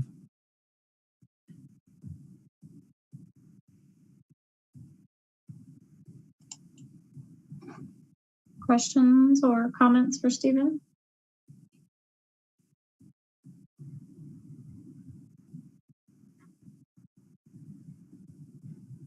Y'all look so grim. It's still going to be fun. It's going to be more fun than last year, okay? It's not going to be as fun as 2018, but it's still going to be fun. Okay? Councilmember Goff. Okay, I was intent because I was taking notes. I didn't want to forget this. I have a couple of questions. One is, I know we are expecting some stimulus money directly to the city, and as my understanding, we don't really know what all the restrictions and whatever guidelines for how you can spend it. But is there any possibility of doing some kind of a goodie bag giveaway? Because that did seem to be really popular last year. We don't know yet. Okay. I just wanted to throw in, we'd be happy to take the money to give away goodie bags. Okay. And then the other question, I mean, I just I heard from neighbors and everybody how much that was, that was a big hit. People like free stuff, I guess. And then the other question I had was, we've got a lot of things that are involving food trucks. Is that numbers going to be dependent on, I'm assuming, on what kind of level we're at as to how many of those there can be? Yes. Maybe say a little bit more about that. Yeah, sure. So for the grab and goes, we're increasing to 2 savory trucks and 1 sweet truck at each location. And then for July 4th, we'll increase. We have grab and goes in June, which will help us indicate how many people we think will come. Diana had asked, do you think we'll get more people for the July 4th events than we will for grab and go? And I do believe we will. It's a Sunday, so it's a holiday. So I think it will increase, there will be more people interested in looking for things to do with their families. And even for any event that we've done so far, we just did opening for Kids Fishing Derby on Friday. We had 1 Facebook post and we were sold out by Sunday. People are looking for activities. And so I do think that there will be people at the events. I know that doesn't answer your question exactly, but we'll use June as a litmus and then we'll add trucks as is needed for July 4th. Yeah, I was just going to say that I think people are really not even eager, but desperate to do something. And I think 4th of July, a lot of people are going to be going out and doing, trying to do as much normal activities as they possibly can. I mean, on my Facebook feed for this last weekend, I was amazed at how many people were spending Easter with family. Maybe they were all vaccinated. I don't know, but I think 4th of July is going to be that like times 10. It's definitely a different year. I didn't like canceling things last year, but not knowing where we'll be by July does make planning difficult. I'm not going to lie about that. It's really like we're learning as we go. And people are wanting to be out and about for sure. And, if the dial is at 500, it makes a huge difference over 175. And I believe we'll be there. But even, for every truck, if we have, let's say we're at 175 and we have 3 trucks has 10 people in it, that's 10 less people that we can have the event. So that has to be considered, in terms of production. Even for like Pirate Fest for last fall, we had 25 staff on the ground. When you consider not staff, but production, band members, back of house, all of that plays into that number. Tri-County Tri-County and the state have changed that a little bit for events. If a performer doesn't interact with the crowd, they don't have to be included in the number, but it's still complicated. So I'm certainly ready to be off the dial. And we do want to provide what we can. The events are short. I think with 3 hours, we have to provide and accommodate people as best we can with a higher number of trucks. And hopefully it's like some of our trucks that do the car show can also do one of the evening events. But because they're only an hour apart and they're in different locations, they can't go to every event. Like they can't physically break down, move, and go to the next thing. So that has to be considered in the planning as well. No, I think it looks to me like you have really been thorough in trying to make it as flexible as possible in terms of where we might be on the dial. I just also hope that somebody is considering the possibility that, at any one of these, like way more people could show up than we're expecting, and kind of what we would do in that case, because I have heard from a few different people that they're concerned about the 4th of July, just people just kind of pretending that they don't have to worry about anything. And I also want to say to any residents who are listening or watching, who may watch this later, that we have to follow the guidelines, and we don't want to give up too soon, because then things get delayed in terms of opening up to 100%. So just kind of a caution there. But thank you for the presentation. And I did want to jump in and say, when Steve and I were talking this through about what we were going to offer at each park, we know that people come to the parks, but it's still not fireworks. It's 3 hours with an activity with the band. And what do? You're going to go, you're going to grab something to eat, you're going to go watch some stuff, and then you're probably going to go home. And I also think the parks that we're using It's not EB range except in the morning. So there's a natural limit there as far as how many people can jam into the park, how many people can park there. You know, we're really hoping that the reason we spaced it out that we did the way we did is so that people in those areas will walk to those parks. So could it get really big? Yes. And you don't want to say that too loud because it makes the police really, really nervous. But we did structure it and offer the activities that we're offering, trying to hope that it self-regulates a little bit. Councilmember Mullica. Yeah, thank you. And, I appreciate, what you guys are trying to accomplish here with the smaller events. And I actually kind of like the idea because, those smaller community events are just intimate and fun and nice. But Catherine, I think, brought up some really good points. And actually, when you listed out the activities of where they were going, I honed in like a laser on that kids section, that noon to 3. I was like, perfect. That's the one I'm going to go to. And if we know anything about the response we get around anything to do with kids, especially, for the October Halloween drive-through, and even Noel Northglenn, I mean, people are going to really hone in on any type of section that focuses on kids because and I think Catherine is being just honest, we are desperate to find any activities to do with our children, right? Because that's, 3 hours lost that, somebody's not sitting on the couch watching cartoons and, we get to do stuff and meet up with family and, be social and be out and do fun stuff with the kids. So, I mean, I would just kind of put that caution on there is, what is the plan to start turning people away?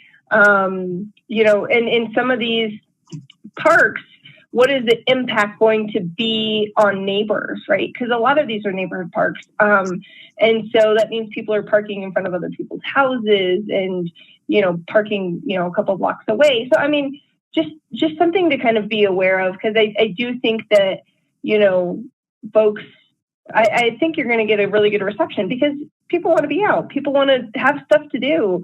And so I think it's just important to kind of be aware of how are we going to manage the traffic and turn people away as necessary. And, what is that going to look like?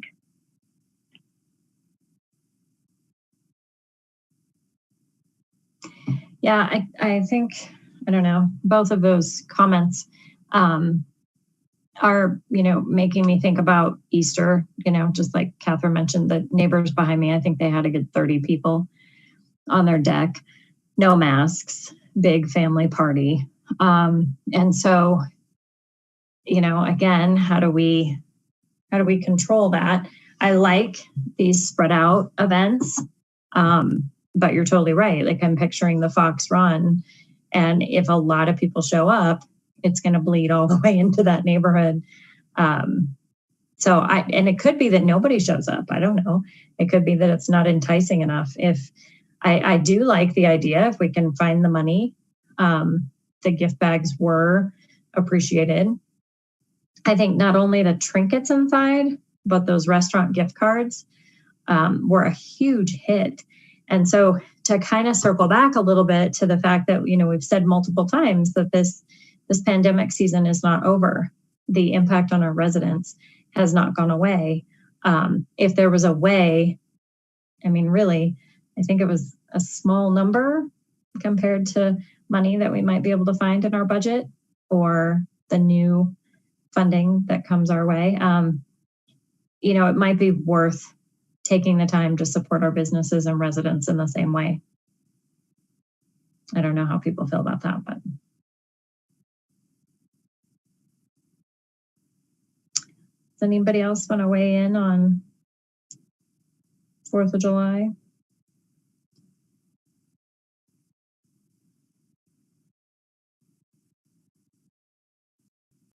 I have to say, I'm very curious as to how this presentation flows into the next, because I think it does go hand in hand with enforcement. And so Chief just popped on right on time.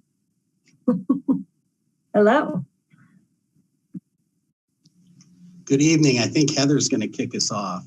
All right. Well, and just before we transition, I just want to be clear that we do have consensus to move forward with the event plan as presented. So if I could see head nods or thumbs up, that would be helpful. Okay, great. Thank you. So we are going to transition into 4th of July fireworks enforcement. And you have essentially 3 options in your staff memo for consideration tonight.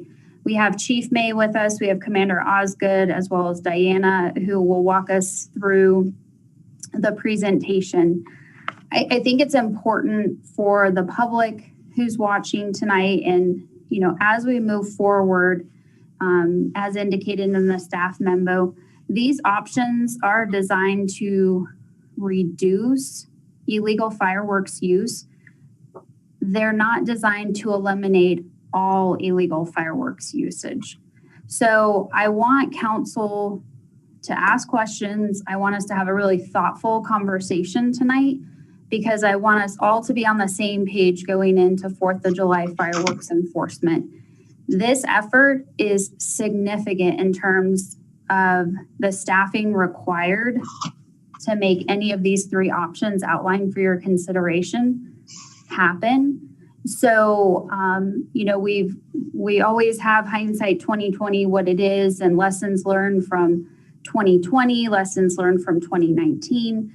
Council's also made strides over those 2 years in terms of communication outreach, the timing of that outreach, the mandatory minimum fine.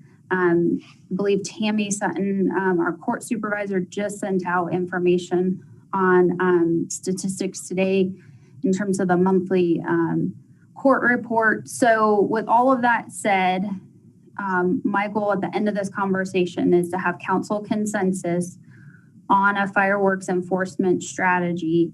If it's not one of the 3 listed, then if it's some semblance that translates into a 4th option, that's fine too. So that way staff, we have the ability to prepare and ramp up for the communication side of things. And so I'll stop there and then turn it over to Diana or Chief, whoever's gonna jump in first. I think I'm going first, right? Oh, go ahead, Diana. You can. Okay. Did you want me to go first? I can go whenever. It doesn't matter. I think the slides that you have are coming up. I think I can address the first couple slides. Okay. You go first. Okay.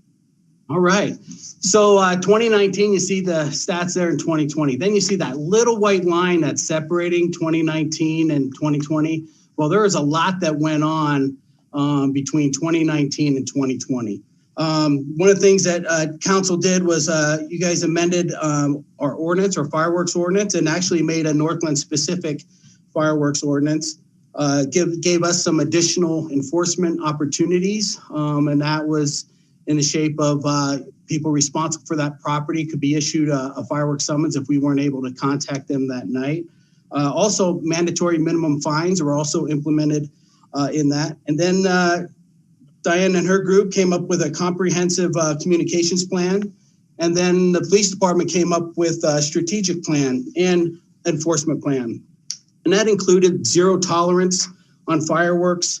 It also, on 4th of July, we had every sworn officer working that day. Again, with every plan, it's only good up until, and I'll use, there's a military term, but until the first firework was shot off, right? And then things changed. We also thought, we thought a great plan would be to have code enforcement out in the community to be our extra eye so they can identify areas where, people are shooting off fireworks. Our dispatch added personnel to accommodate a lot of those non-emergency numbers that we were advertising to make sure, we had enough staff on hand to handle that. And then if you want to just go to the next slide.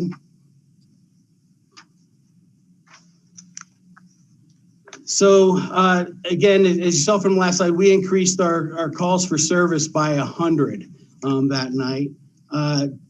AdCom, I think for that 24-hour period, they handled 2,600 calls. It kind of overloaded their systems where it routed to Arapahoe County and then it came back to us. So again, I think, we had success in putting that out there. However, the consequence, to that was it overloaded not only our non-emergency number, it also overloaded our 911 number. And that number is really important for us to get to those that really need life-saving measures or domestics or something like that. And some of those were delayed. So when it comes to priority list, then there's, priorities are coming in on those fireworks calls. And sometimes they fall into priority because of the other serious calls going. We had teams out in the each ward and, doing the complaints. And after a while, they were pretty much stuck in a several block area because the amount of fireworks going off. Most of the summonses, those 61 summonses issued that night, were officer initiated. They weren't by citizen complaints that called in because there was some delay in some of those responses to those calls. The other thing too, the code enforcement, they were also trying to dispatch officers to their locations, but it got to a point where we were just overwhelmed. Our resources were totally overwhelmed that night. And again, the only officers that were missing were the officers that did the car crews during the day, but that's not many. We had a bunch of police officers working that night and doing those enforcement teams, but again, they were overloaded. The other thing that occurred that night, some of the consequence was that we had some calls where officers issued summonses and there were large crowds of people that actually surrounded officers and everything else where they had to call for help and pulled officers from other areas back over to those streets. So again, there was a lot going on that night. I know that you guys felt it on July 5th, receiving all those phone calls. But we did I commend my officers. They did a heck of a job out there. It's just, again, that was 4 months into COVID, no fireworks shows. A lot of response, from the people said that, hey, we were going to celebrate Independence Day. But we did a lot of education and everything else. So we really didn't see a curb in any behavior. But again, we issued the summonses and then we had the fines that went out after that. So, but again, we gave it our best effort. And again, there was a lot going on that night. Next slide. So I'll go into three of the, one is the no tolerance enforcement teams. Again, similar that we did last year. We could do that same thing. See if we can, if last year's tickets and fines got out to people where we'd see a reduced number of calls or citations. We could try that again. However, there's some things that are a little different. Again, we're not having our fireworks show. Again, up in the air is Thornton, if they're going to do theirs or not. Hopefully, listen to Stephen, that they won't. Because again, if they're the only ones in the area doing a fireworks show, that is going to put a huge amount of traffic down in our Fox Run area, 104th, 112th, where we'll really need to deploy officers to do traffic control and mitigation. And definitely, if Thornton does this, we'll get with them early and come up with a great plan. So we'll try to mitigate that impact to that community. But again, it seems like when they have their fireworks show, it always impacts our residents off of 112th and Fox Run. The second one is where is officer discretion. So what this allows to do, instead of trying to issue summonses, which takes a little longer, 15 minutes, per summons. If officers go out there and people are compliant and with saying, hey, well, we won't do this anymore, they can do like what I call quick hits, go over there, tell them to knock it off. If they see some real illegal, some of the big illegal fireworks, they can, confiscate. And then, but again, give warnings to them.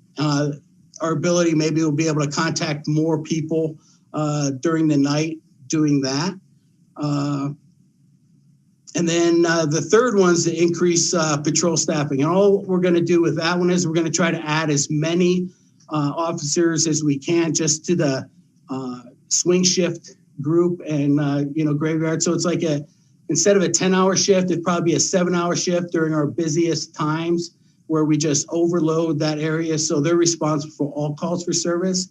So more reactive to, again, maybe get to some of those lower priority calls quicker. If we can have some just increased staffing on that. And then, we could do a combination of all three. So we're pretty open to that. Again, one of the things that we can do, as things get closer, we might have a better understanding of some other things that are happening in surrounding areas. And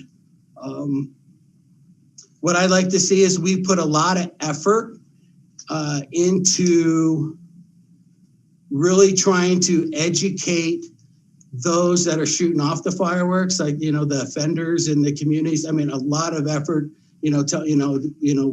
with increased fines, increased enforcement, increased education, all geared around those that are setting off the fireworks. And this is probably a good lead in for Diana, with the communication plan. Again, there's other legs of that stool. Location would be tough because it was everywhere last year.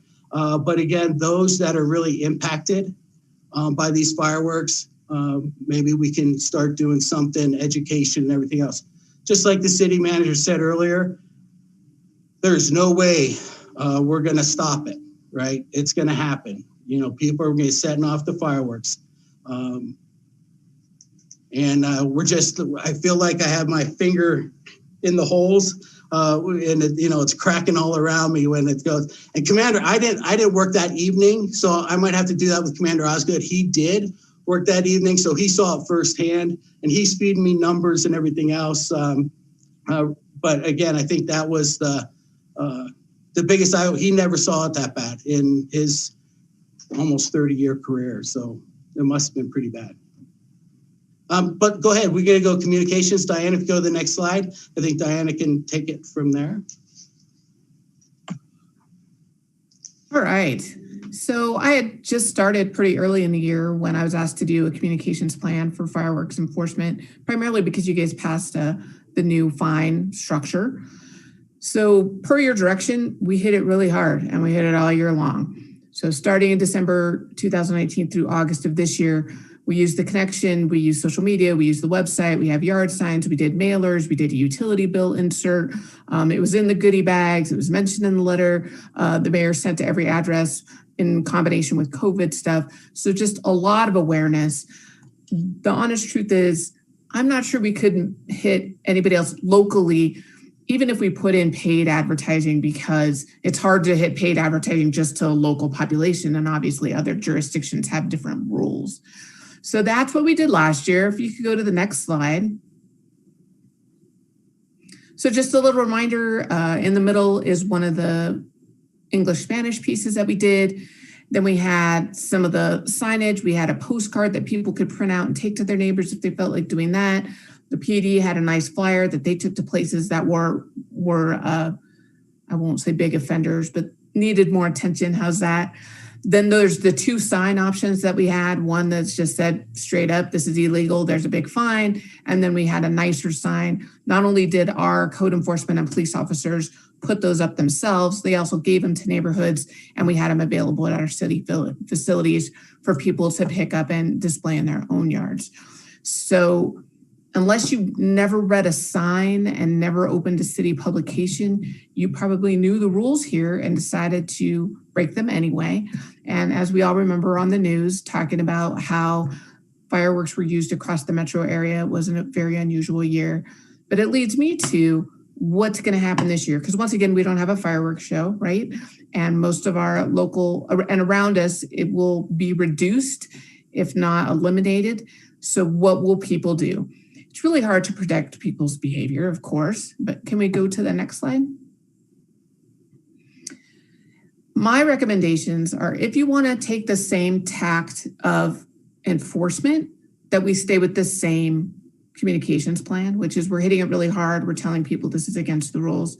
if you decide to change your philosophy on how we're responding to fireworks, illegal fireworks use, then we can alter our communications plan as well. For example, what the chief mentioned, if we decided we're going to have enforcement teams and we want to do, I mean, I could easily change our messaging to be like, don't do fireworks, to be fireworks are illegal, there's $1,000 fine. But remember last year, some people still do it. So for those of you that fireworks bother, remember to take these safety precautions. We really threw the phone number and way to report out there a lot. And we could reduce that phone number and put it more on Access Northglenn, because I think we found from the chief's report that even when people reported, our officers, because there were so many reports, our officers couldn't even respond to that location until it was already gone. So depending on your thoughts on that, if you feel like they'd be better off responding where they see it, we would change our messaging to say, hey, we have all of our resources out there. They're looking for fireworks. They're going to respond. You can send us a complaint, but everything is getting queued up by priority. So we would change our messaging compared to what we did last year, which was really no fireworks, no fireworks, no fireworks. There's a big fine. This is where to call if you want to report them. Here's signs, that kind of thing. So if we're staying with the same philosophy, we should do the same awareness. And like I said, the only other thing I think we could have added on top of what we did was paid promotion, which I really would have to find avenues that were really local paid promotion. So, but people know, they just do it anyway. So that's the tough thing. I do think we could do a better job of working with North Metro on fire safety messages. And with the 4 events that we're having, we will really publicize, hey, don't forget, fireworks are illegal in Northglenn. There's a really hefty fine. So in conjunction with our promotion of our events, that'll be a good combination, because our promotion will be very local. We're not going to do any regional promotion because it's very neighborhood centric events. I think that might be the last slide. Is that the last slide? It is. So that's a little bit about communications. If you guys have any questions about that aspect, let me know. So real quick question. It was mentioned at some point the 4th of July is a Sunday. Is there a plan for the 2nd and the 3rd? Like, has that been discussed? Are you asking police, or are you asking? Yeah, I mean, I think the Friday and Saturday are going to be, probably Saturday might be worse than Sunday. Yeah. Chief, do you want to respond to that? Yeah, actually, Commander Osgood's already working on an operational plan, because we realized that we're going to have, again, Friday and Saturday could be worse than Sunday. Well, I doubt that, but Friday and Saturday are also going to be bad just because it's a weekend. So we right now currently, again, trying to keep overtime, because we're going to have a lot of depending which way we go, we do zero tolerance, same teams as we did last year. 4th of July is going to be heavy overtime use, but we're figuring $5,000 to $10,000 probably that, budget somewhere in there for overtime. But that also includes teams for Friday night and Saturday night to give extra teams out there for enforcement action. So, okay. Yeah, so we do have a plan at this point, but that's the same thing. We're trying to, again, get into the different wards. Also look at where the complaint, and we have a lot of data now from 2 years of where the hot spots were for complaints. And then we can, put those officers in those hot spots, and they can start out there and then go from there on enforcement action. Okay. I see that Catherine has a question. Yeah, thank you, Mayor. I guess I'm not exactly sure if it's a question, but it seems to me that last year was the first year that we had the large fines. So, I totally agree with what Diana was telling us about how we just inundated every way we possibly could through every social media that we have, and people just chose to ignore, what our requirements are. So I don't know that there's any need to try to do more than we did last year in terms of communications, but I would really hesitate to back off and go to the warnings kind of situation, because I think that just kind of encourages people in the future to well, if enough of us do it, we can all get away with it kind of thinking. And I do think that the difference this year, the big difference will be that many of these people had to deal with the fine, situation, the summons to court, and that whole consequence for their actions. And so I would like to see if that had an effect on our problem with fireworks this year, but by staying with this, being consistent and staying with the same, mode of enforcement and whatever that we had done last year as much as possible. And then, then we can look at this again next year. And if it doesn't seem like it made any difference, maybe we can come up with some other, creative way of trying to deal with it. And I don't know if then I'll work around to my question, I guess. And that would be, I don't remember last year if there were, in the communications, there was a lot about messages from the people who suffer from the fireworks, like any veterans or people with pets or, whoever else, issues where they might be triggered by, the fireworks going off. And it might be helpful to build try to build some empathy for the people who suffer when this happens, because I do think there's a tendency for people who want to do it to just kind of dismiss that. And I don't know if communicating about it would help, but my question would be if we had done that, and could we do more of it, or could we do some of that this time around? Actually, we did. Oh, go ahead, Chief. We did. Okay. We did try to, go to the empathy, no fireworks, look out for the pets and vets. Again, so we tried that. There was, some information and signage that went out on that aspect of it. Again, what I mentioned earlier, that was more towards the offenders, trying to get them to have empathy for their neighbors, right? It didn't work. So my thought is, well, we put a lot of energy towards that. What about maybe for those that are really affected by it? Maybe, again, education, or, I can maybe even do earplug giveaways here at the PD or something, just to minimize. Trying to be creative on how, hey, you're going to have to take precautions. We're not going to stop these fireworks. If they're going to go off, you're going to hear loud noises. Meet with a vet, maybe take some precautions with your pet. If you're a vet, what's coming. It's probably going to be bad Friday, Saturday, and Sunday. If you can, get out of town, or, get some earplugs or something like that you can do. Take those precautions to make sure that you're safe. But that's the things that I want to do, because again, I would love to say that, it's not going to happen, but it's going to happen, and you guys are going to get the phone calls. And I just want to prepare you on, we're doing everything that I can tell you, that, we take this serious, whatever direction that you guys give us tonight.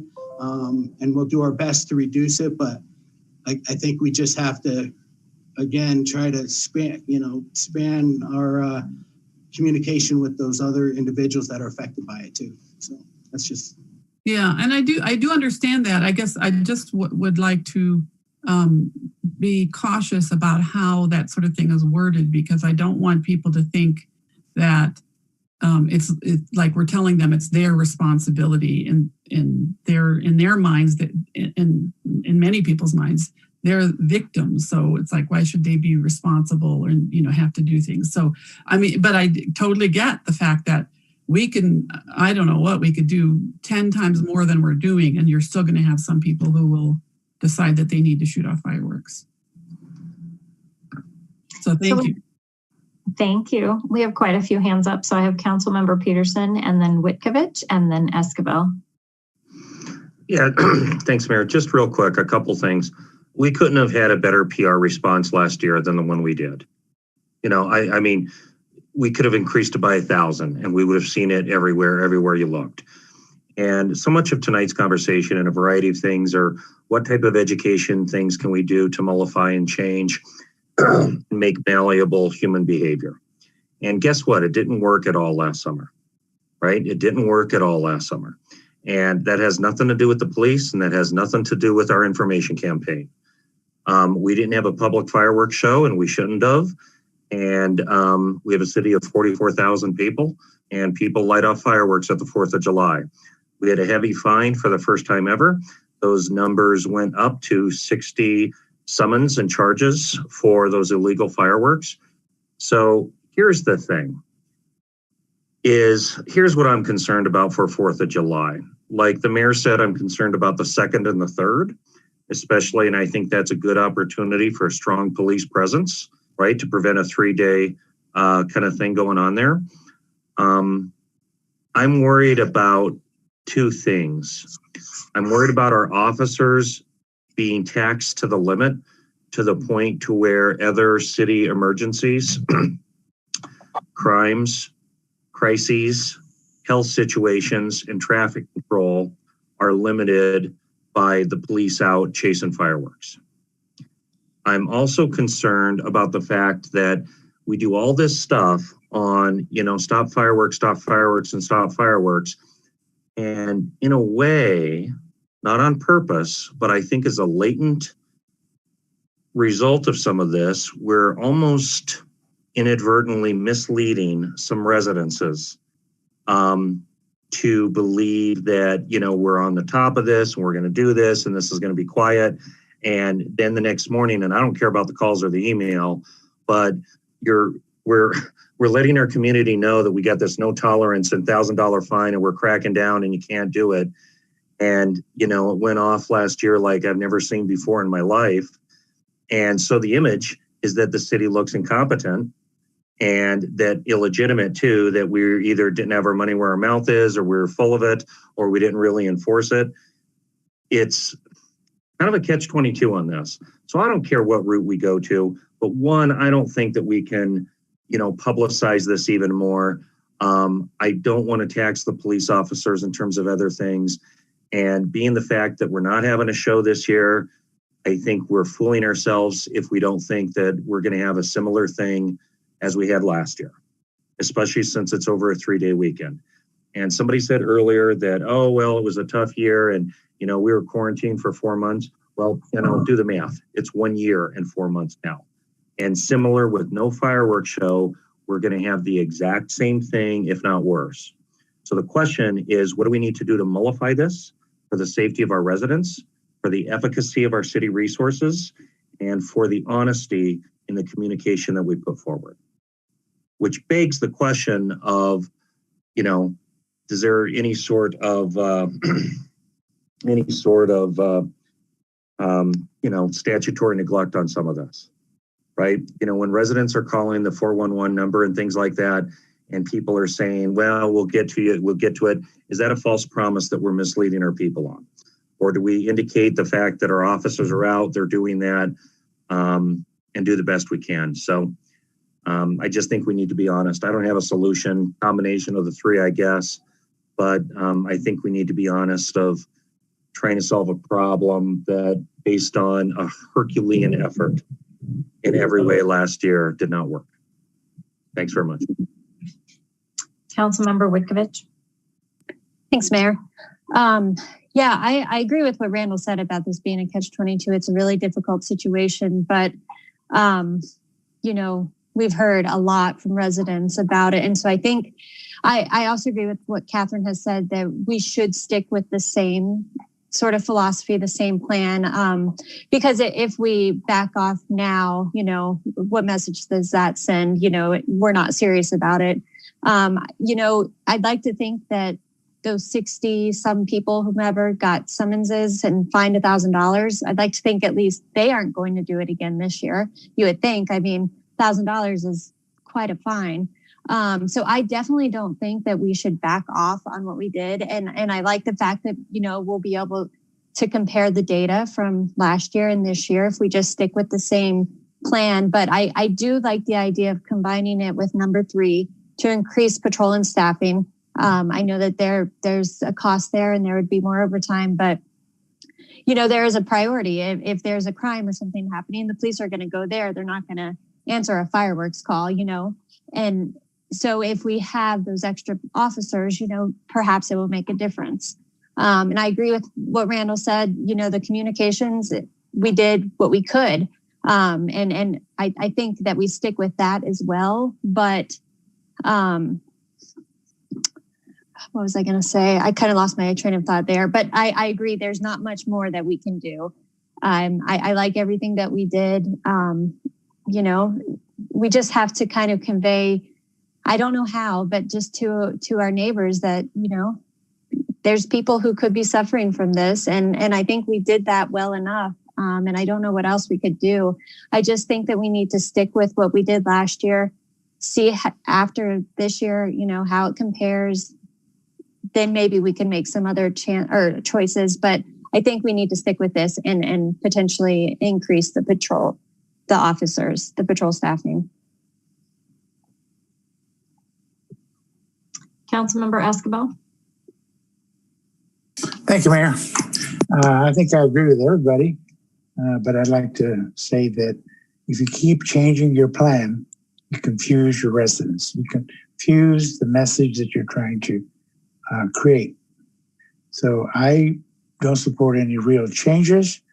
I would, if there was any additional things that maybe we could do, it would be in communications, maybe more signage,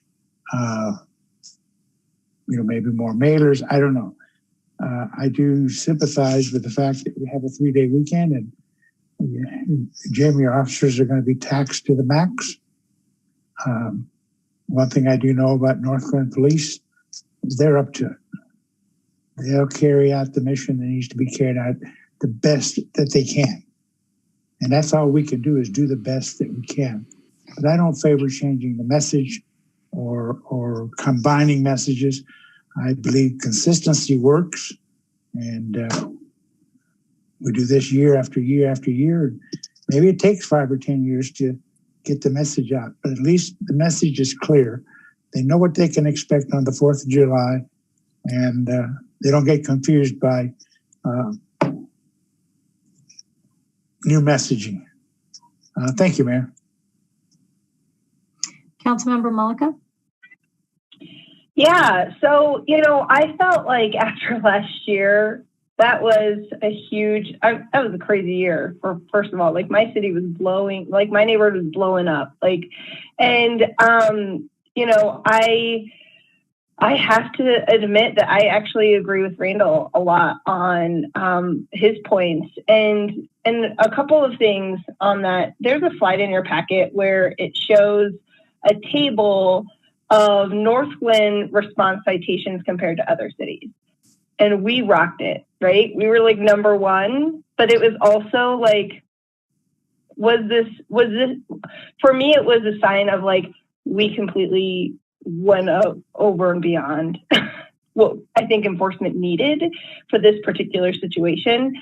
Because if you look at all the other cities, we beat out Thornton and Commerce City. Come on, guys, we're the city of Northglenn. And we beat them. And so for me, to me, that signals an overreaction to to fireworks in general. I think Randall also brought up a good point about managing expectations. That is something you will literally hear me say to RTD every 5 seconds I get a chance to do it, because, hey, you're going to give us a line, but yet you're going to delay it every 5 minutes. So when we tell our residents, hey, we are enforcing fireworks, yet we would need, I think, the National Guard to come in here to address all of the people that were lighting fireworks and all the number of complaints that we've had. And I think I'm thinking of it as a resource perspective. We invested so much in policing and doing citations, and we thought we could really make a difference. And, I think that was an obvious no from anyone you speak to in our community. And I'm not saying that this was a police issue. It's just it was a problem that we are not able to solve. And so I understand that there are residents in our community that suffer. I mean, I would like to see more resources trying to go to them to support them. I mean, maybe it's earplugs, maybe it's something else. I don't even know, but it's like not a good answer for either situation. And after what we experienced last year, I could guarantee you the same thing is going to be happening this year. Why wouldn't it? Like, that doesn't make any sense. And so at this point, you know, I would like to see perhaps the option 3, well, hold on one second, the officer discretion enforcement teams. But I'm going to be real honest with you guys. I am completely open to having the conversation about redoing the ordinance at this point, because I don't feel like it's sustainable. And I mean, it kind of goes back to managing expectations. We're telling our residents that we could do this, and we obviously cannot. So that's my 2 cents. Thank you, Mayor. Mayor Pro Tem Wolford. Thank you, Madam Mayor.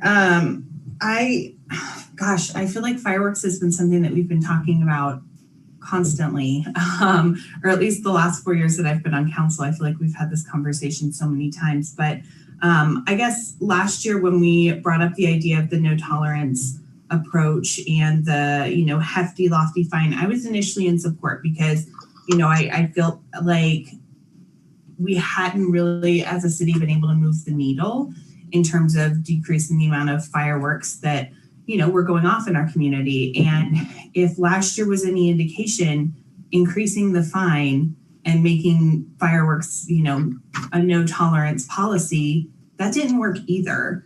And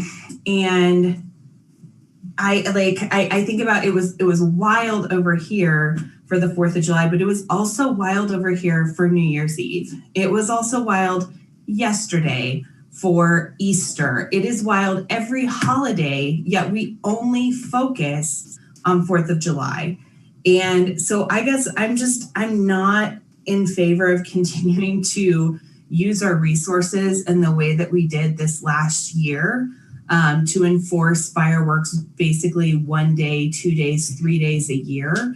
Randall, don't fall out of your seat, but I completely agree with your points, in that it's not a good use of resources. And I almost wonder, like, what, you know, we've got many other, I think, crimes or nuisances that fall higher on the priorities list, like carjacking and burglaries that have been an issue in the past year. And I wonder, you know, would we be able to move the needle on some of those if we were putting as much energy into solving them or changing, you know, the conditions within our community that we're putting into trying to get people to not set off the fireworks. So I guess, like, I would prefer to see option 2, option 3 move forward, but definitely not option 1. Thank you. So, Catherine, I'm going to circle back after everyone gets one shot. I have lots of notes on this issue. I think many of you know that this is something that drives me totally crazy. And it could be the area of Northglenn I live, but there's a couple things. So, you know, I don't believe that our response was an overreaction, and actually some residents would say that it was a failure. I also don't believe that last year is a data point. I think it works when we can say, you know, this was 2019, this is 2020, but 2020 as a whole was so completely different culturally across the country, whether it's patriotically or politically or pandemically. That's not a word, but now it is. I don't know that 2020 can be the year that we say we tried this enforcement and it worked or didn't work, because it was such a unique environment. If we were able to look at 2018 and 2019, and if that was the difference where we made a change and we looked at those 2 data points, that would make more sense to me. So when I look at some of these charts, I'm like, yeah, it's great. We gave a lot of tickets. We also got tons of emails. It's really not a question that I'm asking facetiously. Like, do any of you get firework, like pro firework emails? Does anybody call you and say, hey, I'd really love it if you would get rid of the fine because fireworks are awesome? I think we have a right to shoot off fireworks. I haven't received any of those. I got so many calls, and it's been over the years, and there's too many. But a bigger concern is the lack of consistent implementation. So to say officer discretion, that makes me really worried, because that puts our officers at risk of being the judgment of, well, I liked him better, or God forbid, I liked his color better. And then we have a whole different conversation. So that officer discretion piece really makes me nervous, because I think it puts our officers at risk.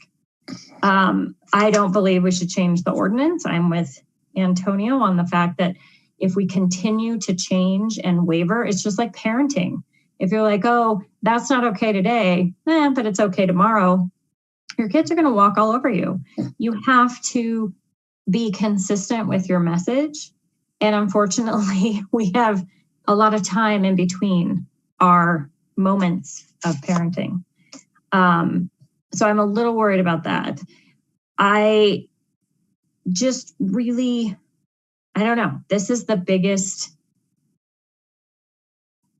what I get the most emails about. And it could be New Year's Eve. I mean, one shot off at my house. I thought someone detonated a bomb in my backyard. It is, when it's out of the blue, it's a little more frightening than when it's the 4th of July and you're expecting the whole town to explode. So it's very easy to say, okay, well, we can help you with earplugs. We can help. Why don't you just go out of town? Why don't you take that opportunity and go somewhere else, go camping? That's really not fair. But I'm also, as I sit here and listen, I'm like, how do we decide to disregard laws that are just too hard to enforce? And does that set us up to say, oh, well, that one's just really too complicated. There's too many people breaking that law for us to make a dent. So let's just back off. That strategy, I don't think is effective, and it really scares me. So this is clearly a huge pet peeve of mine. I am worried about the 3-day weekend, because I don't want to overextend our department. I also know we just heard a whole presentation about what we would want their support to look like throughout the day. So are they ever going to get to sleep? Because Saturday night is going to be wild. And then Sunday is fun, relaxing community events, which we want them to attend. And then Sunday night is going to be crazy. So it's a really tough weekend. I do think we can be a little more strategic about it and do it well without killing ourselves. So I saw the slide with the 3 options, and Chief, I heard how you described them. I just wasn't hearing some of the specifics. There weren't any slides on the specifics of what that enforcement would look like, as far as schedules for the week, schedules for the weekend. How do you balance supporting the city and supporting your people? I think that's a huge leadership question for you. But I do not think we need to change the ordinance, and I do not think it's an overreaction. Councilmember Goff. Thank you, Mayor. I was just going to come at this from the perspective of the people who do make those phone calls or send those emails, and the people who are, it's not just an inconvenience, but actually, suffer and have, terrible experience with all the fireworks. They're the ones that we, passed this ordinance for. That seems to me there are a vast majority of those people who want the fireworks to stop, than the few that can, for some reason, consider that their right to do, without regard to anybody else. So I know I totally hear the other perspectives and the explanations about how, it may be not as the best use of our resources. That's taxing to our police officers. And I know that especially being on Sunday, it has to be spread out. But on the other hand, the problem hasn't gone away. So to just kind of give up just doesn't sit right with me. I don't think our residents would be very happy with us, because as it is right now, and from after last year, we could say, we did our best, we tried. Here are the numbers of how many officers we had out. Here's what happened, as Chief May explained to us about the phone calls and the logjam of everybody calling at once, and all those kind of things. We had information to explain to those people who wanted the fireworks to stop why we couldn't make them all stop. And I just also think that looking at our numbers, we have at least 60 people who hopefully won't be doing them this year, because there's probably some of them are probably still making payments on that fine from last year. So I agree that this is not the best time to just give up on this ordinance, on the fine system we have, or the enforcement. I really would like to see, again, specifics or whatever, because it has to be spread out over at least 2 nights, if not 3. And maybe that'll be less than each night, because some people are going to do, I don't know how many people would be doing it all 3 nights, but I really would like to see that we try to enforce this as we did last year. We do have some data on the hot spots, so maybe we can, be more, efficient with where we're assigning our officers or whatever. But I don't want to see this go away this year. I'd be happy to reconsider this again next year. And that's just my stand on this at this point. Thank you. Councilmember Downing. Yes, thank you. I've been listening to everything, and I agree with most of everything I've heard. But the fact of the matter is, we think that this $1,000 fine is high, but some of those folks that go across the state line, they spend 5 times more than that and bring these fireworks back. So I think the fines are not a big issue for those that really want to shoot off the fireworks, And it was terrible last year, and I really think it's going to get worse this year too. It's a regional problem. I don't know. I don't have the answer. I would hate to be in the police department trying to figure it out. It is probably one of the worst problems we have. But I would say consistency, in my mind, is the best way to go. We can't back off at this point. I don't know if we'll ever fix it. I think the weekend is probably going to be really tough. But you know what? We have fireworks all of July. It's just not the 4th of July or the 3rd of July. It's all of July, and it's Easter and it's New Year's. So, but I do think that the police department goes, if there's reports of fireworks, that I am sure our officers go out and answer those reports. So I don't think they stop their work trying to slow it down. I just think it's an overwhelming problem, and I don't have an answer for it. I truly agree with Randall. I think it's a 2-edged sword. We try to go out and say we're going to solve this problem for those folks that are affected, but then we can't really solve it. Maybe these things are coming from Thornton or Westminster. I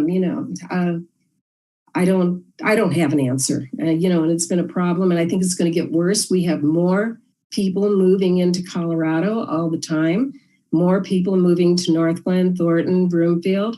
We're going to have more fireworks. I mean, it's just the nature of, not that I agree with it, but it's just what happens, so, but I think consistency in my mind is the best way to go. I don't agree with changing the ordinance, not at this time. I think we just have to continue doing the best thing we can do. So I would say weigh in on the consistency and try to It's hard to change human nature. Then they think they have, folks think they have a right to celebrate the 4th of July. How you re-educate, I don't know. I think our communications department did a great job last year. I don't know that we need to put more money into it, but we should at least hold that particular ground, and do what we have done in the past. So I wish I had an answer for all of this, but I don't, and I think it's going to be a tough July.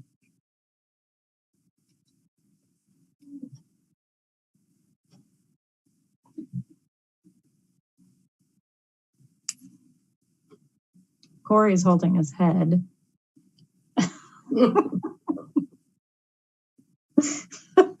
It's like, oh no.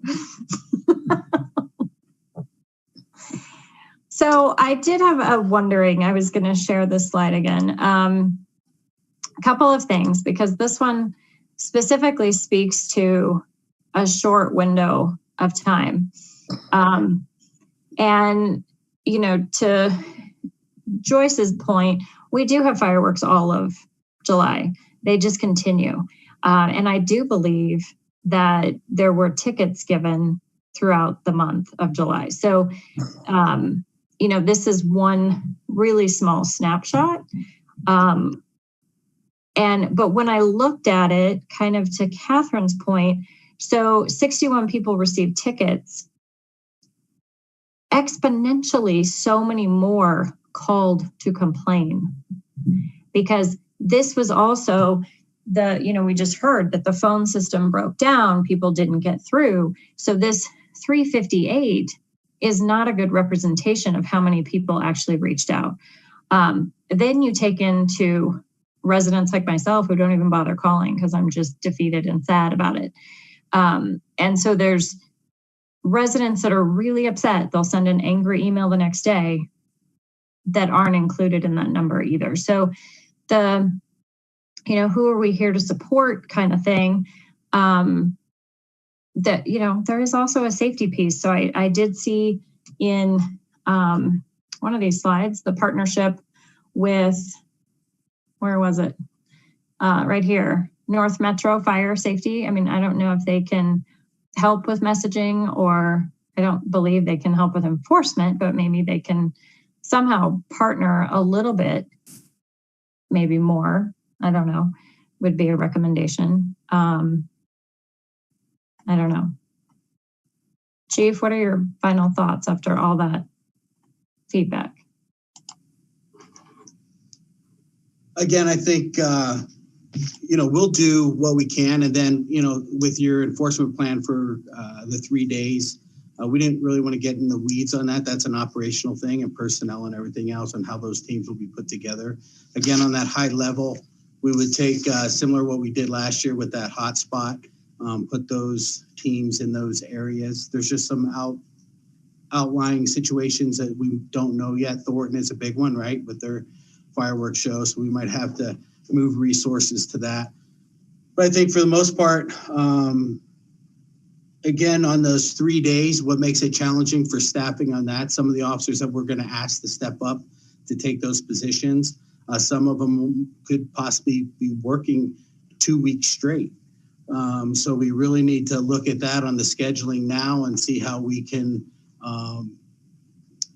make that happen. My thought on Friday and Saturday was to open it up to some overtime teams, and hopefully we have teams for each ward on those nights to do that enforcement. But I think you're right. I think it's going to be a very, very busy weekend. So we'll make it happen. Have we ever pulled in code enforcement? So we did last year. Here's the so we pulled them in last year, but our fear was that we didn't really want them writing tickets because they're not equipped to handle any confrontation or violence or something like that. So we don't want to put them at risk. So we use them as kind of like our eyes out there. I just wrote a note. We can maybe utilize them different because that didn't work. Maybe pair them up with an officer and and then maybe try to keep those groups closer or teams closer together. So just in case a disturbance does happen with an officer in code enforcement, they can respond quickly to give assistance. So again, we can, put some things down and look what that looks like. We have operational plans for several years we could utilize last year and to make some changes and tweaks to it as we need to do that enforcement. Again, we'll come up with that strategic plan, but once things start going off, again, we just have to have the ability to change with what's occurring that night because it is chaos. So we're trying to manage a chaotic night the best that we can with the resources we have. Does anyone have a read on when Thornton might make a decision? I mean, because to Diana's point, the decision for us cost-wise has come and gone. I believe they told him there'll be a final decision early May. Early May, okay. Because, Chief, you're totally right. That decision changes that whole eastern section. And, it's funny because Thornton fireworks are pretty great. And they bring in people from all over the Denver metro area. I mean, people drive so far to come up to see those. But the Fox Run corridor, it does not stop them from shooting off their own. So it's an interesting thing because we've said at some point, like, oh, they're shooting off their own because we're not having some for them. It doesn't matter. Thornton shoots off an amazing show and 2 houses over, somebody's doing their own thing in the backyard. So there's a weird correlation that's not there for that piece. I don't think it's a lack of fireworks that causes people to do their own shows because they'll do them right next to a really great one. But that whole scene with traffic is chaos. And again, just, answer some of the questions that came up. North Metro, we do have a communications and safety plan. We've done videos with them. We've done other things that we can roll out and have them take more of a stance with us. Again, they're totally against the fireworks too, because it causes them extra calls, especially fires and everything else that occurs. And we had a couple last year, I believe, some weed fires that they had to respond out to.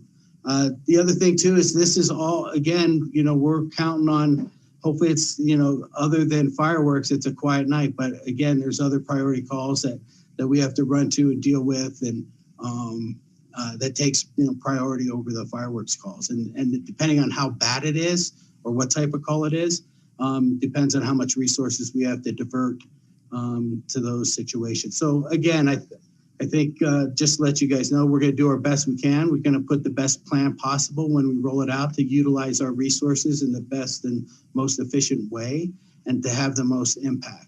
So whatever you guys decide or whatever direction you decide to go in, we'll make it happen. So is that not clear, Chief? I mean, I heard some support for backing off, but I heard a lot of support for consistency. Do you need like an actual vote to know which direction to go? I heard it, but I was, I don't think that's above my pay grade. I'm going to defer that to the city manager. So if it's okay with council, I heard somewhere between 1 and 2. So on page 3 of the memo of those options, we heard the concerns about officer discretion, and Chief and Commander Osgood can address that in terms of direction to officers. But number 1 is most consistent with last year, 2020. So number 1 plus Chief talked about doing things strategically with hotspots and other pieces. So does that sound like an accurate representation of council consensus? I think so, but can you clarify, because I think isn't increasing staffing what you need? So isn't number 3 required to get to number 1? Number 1 involves increased staffing. I see what you're asking. In order to execute on number 1, Chief has to have increased staff to make that happen. Yeah. So number 3 has to happen. Yes. Well, yeah, so I can explain, I mean, how I had that picture in my head. So number one is what we did last year. We don't allow any vacations. We don't days off. Those that are, everybody works 4th of July and they're all in. All hands on deck. That's what we do with number one. Number three is where we take where we just beef up swing shift with extra officers, maybe doubling up that group to handle the calls for service and everything else. So, it's a less of an impact on staffing. It's just more, but again, if it's a busy night, they're going to be going call to call to call, handling the priorities and the fireworks and everything else as we can. And then the number two is, and then also discretionary enforcement, with that. And then number two is where we use, we could utilize warnings more, try to hit more of the calls that come in by the complainants. But again, there's, unless they see a real problem or go back to call again, where they won't issue a summons for that. But again, these are different. That's totally, 2 and 3 are totally different from last year. One is being, what I heard was consistent in our enforcement plan to see what occurs. So gives us 2 years of data. Thank you for clarifying that. So Heather, when you say you heard 1 and 2, like I don't know, maybe raise your hand if you're okay with warnings. I'm very worried about the warnings. I think that sets you guys up for a ton of pushback after the fact and discrimination claims and all sorts of stuff. Do you want to raise your hand if you like number 2 the best?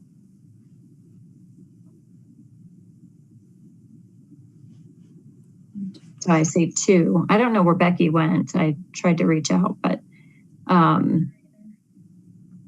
Chief, can you speak to that a little bit? Is there any concern you have about how that might set your officers up for trouble? I'm just trying to think, Commander Osgood, was there anything that came up last year about that? Well, just discretion just gives us time to hit a few more calls because it takes a little bit longer to process. And the thing with discretion, we have the body-worn cameras now. So ma'am, I do absolutely see the concern, but we have discretion in virtually everything we do.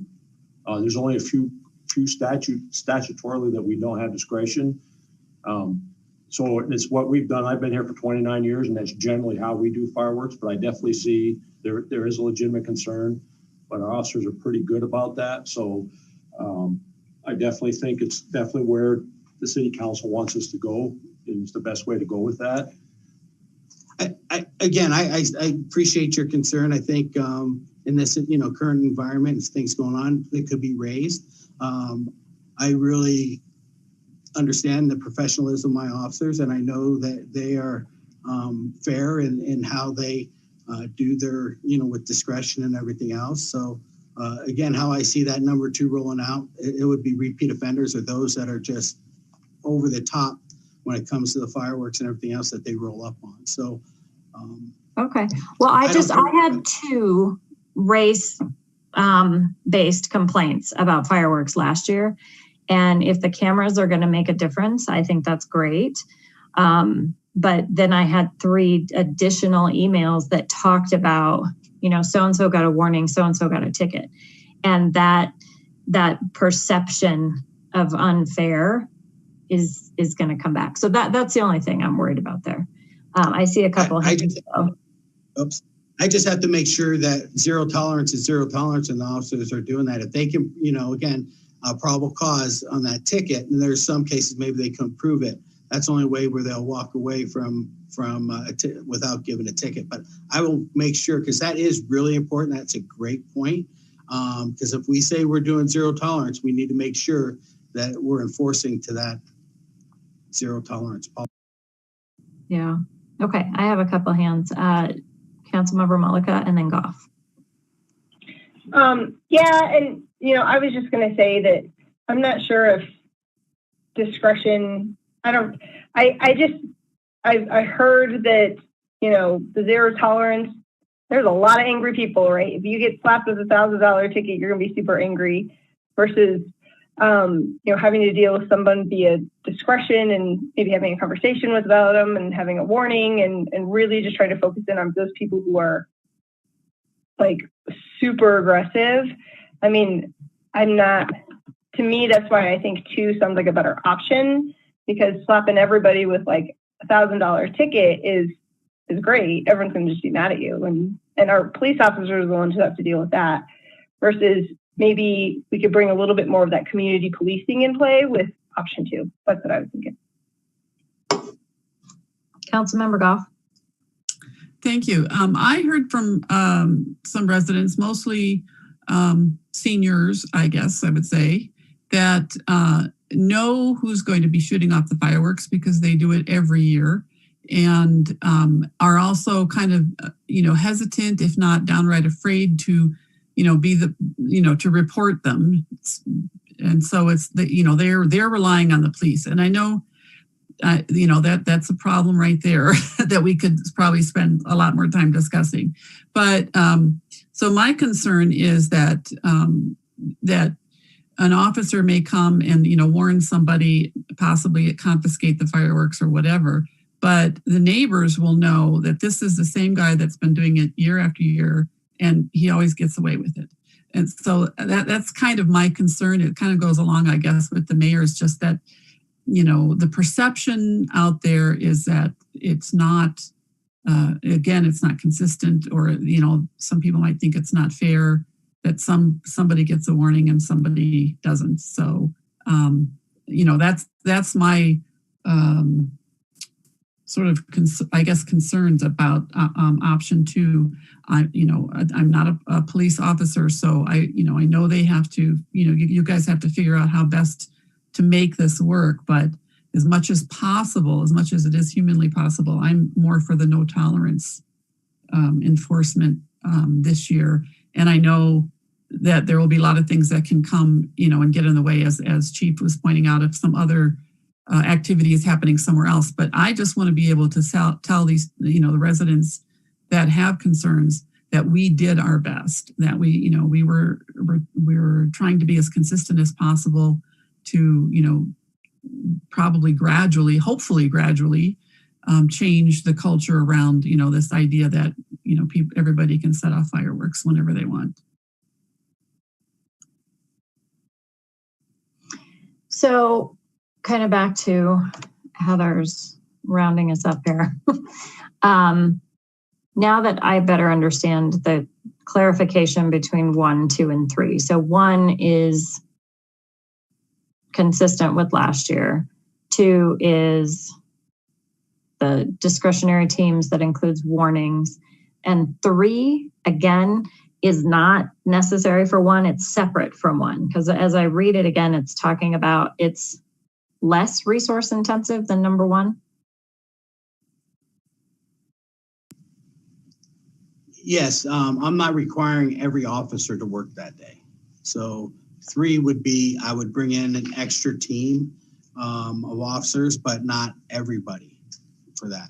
And then the only advantage to that one is I'd be able to spread those teams out. I'd be able to get more resources to Friday and Saturday. And I guess that doesn't clearly state that, but that was the thought process behind it. And again,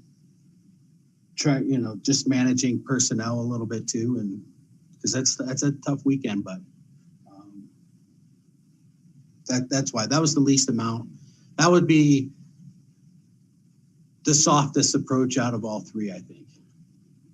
Okay. So, and then number 4 is a combination. So I don't know what a combination would look like, but to try to give you some direction, there were a couple hands for number 2. Does anyone want to vote for number 3? And then are people not voting, or if everyone else, are we voting for number 1?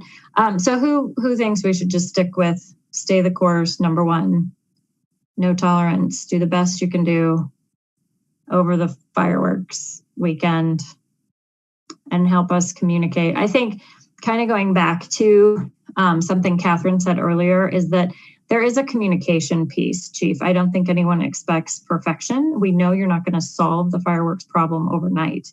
And we definitely know you're not going to fix it this July.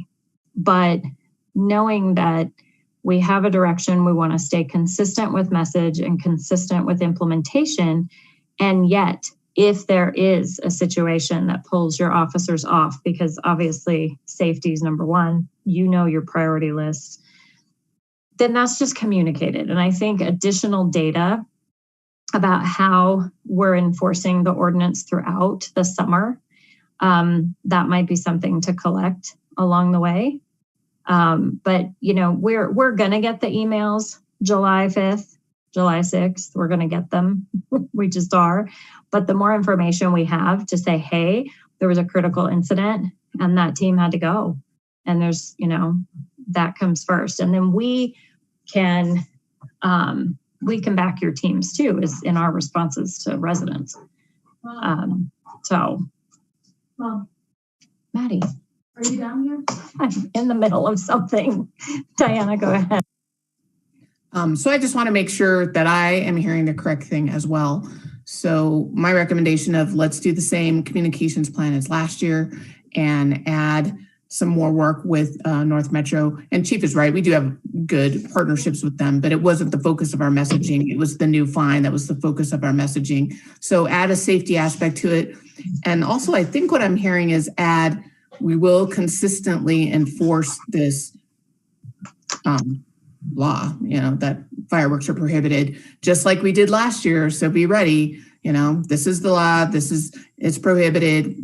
Police are going to be out there enforcing, they're going to be enforcing all weekend. It's against the law all year long, and then add a safety aspect to that. Does that kind of summarize? Basically, it's the same communications plan, with just a couple of added messages, correct? Yeah. Okay. That sounds about right. Thanks. Okay. Okay, I think we've come to the end. And that was our final item. Thank you, Chief. Do you have what you need to move forward? Yes. All right. Thank you. Are there any other items for council? Nope. All right. Hearing none, we are adjourned. Have a great week, everybody.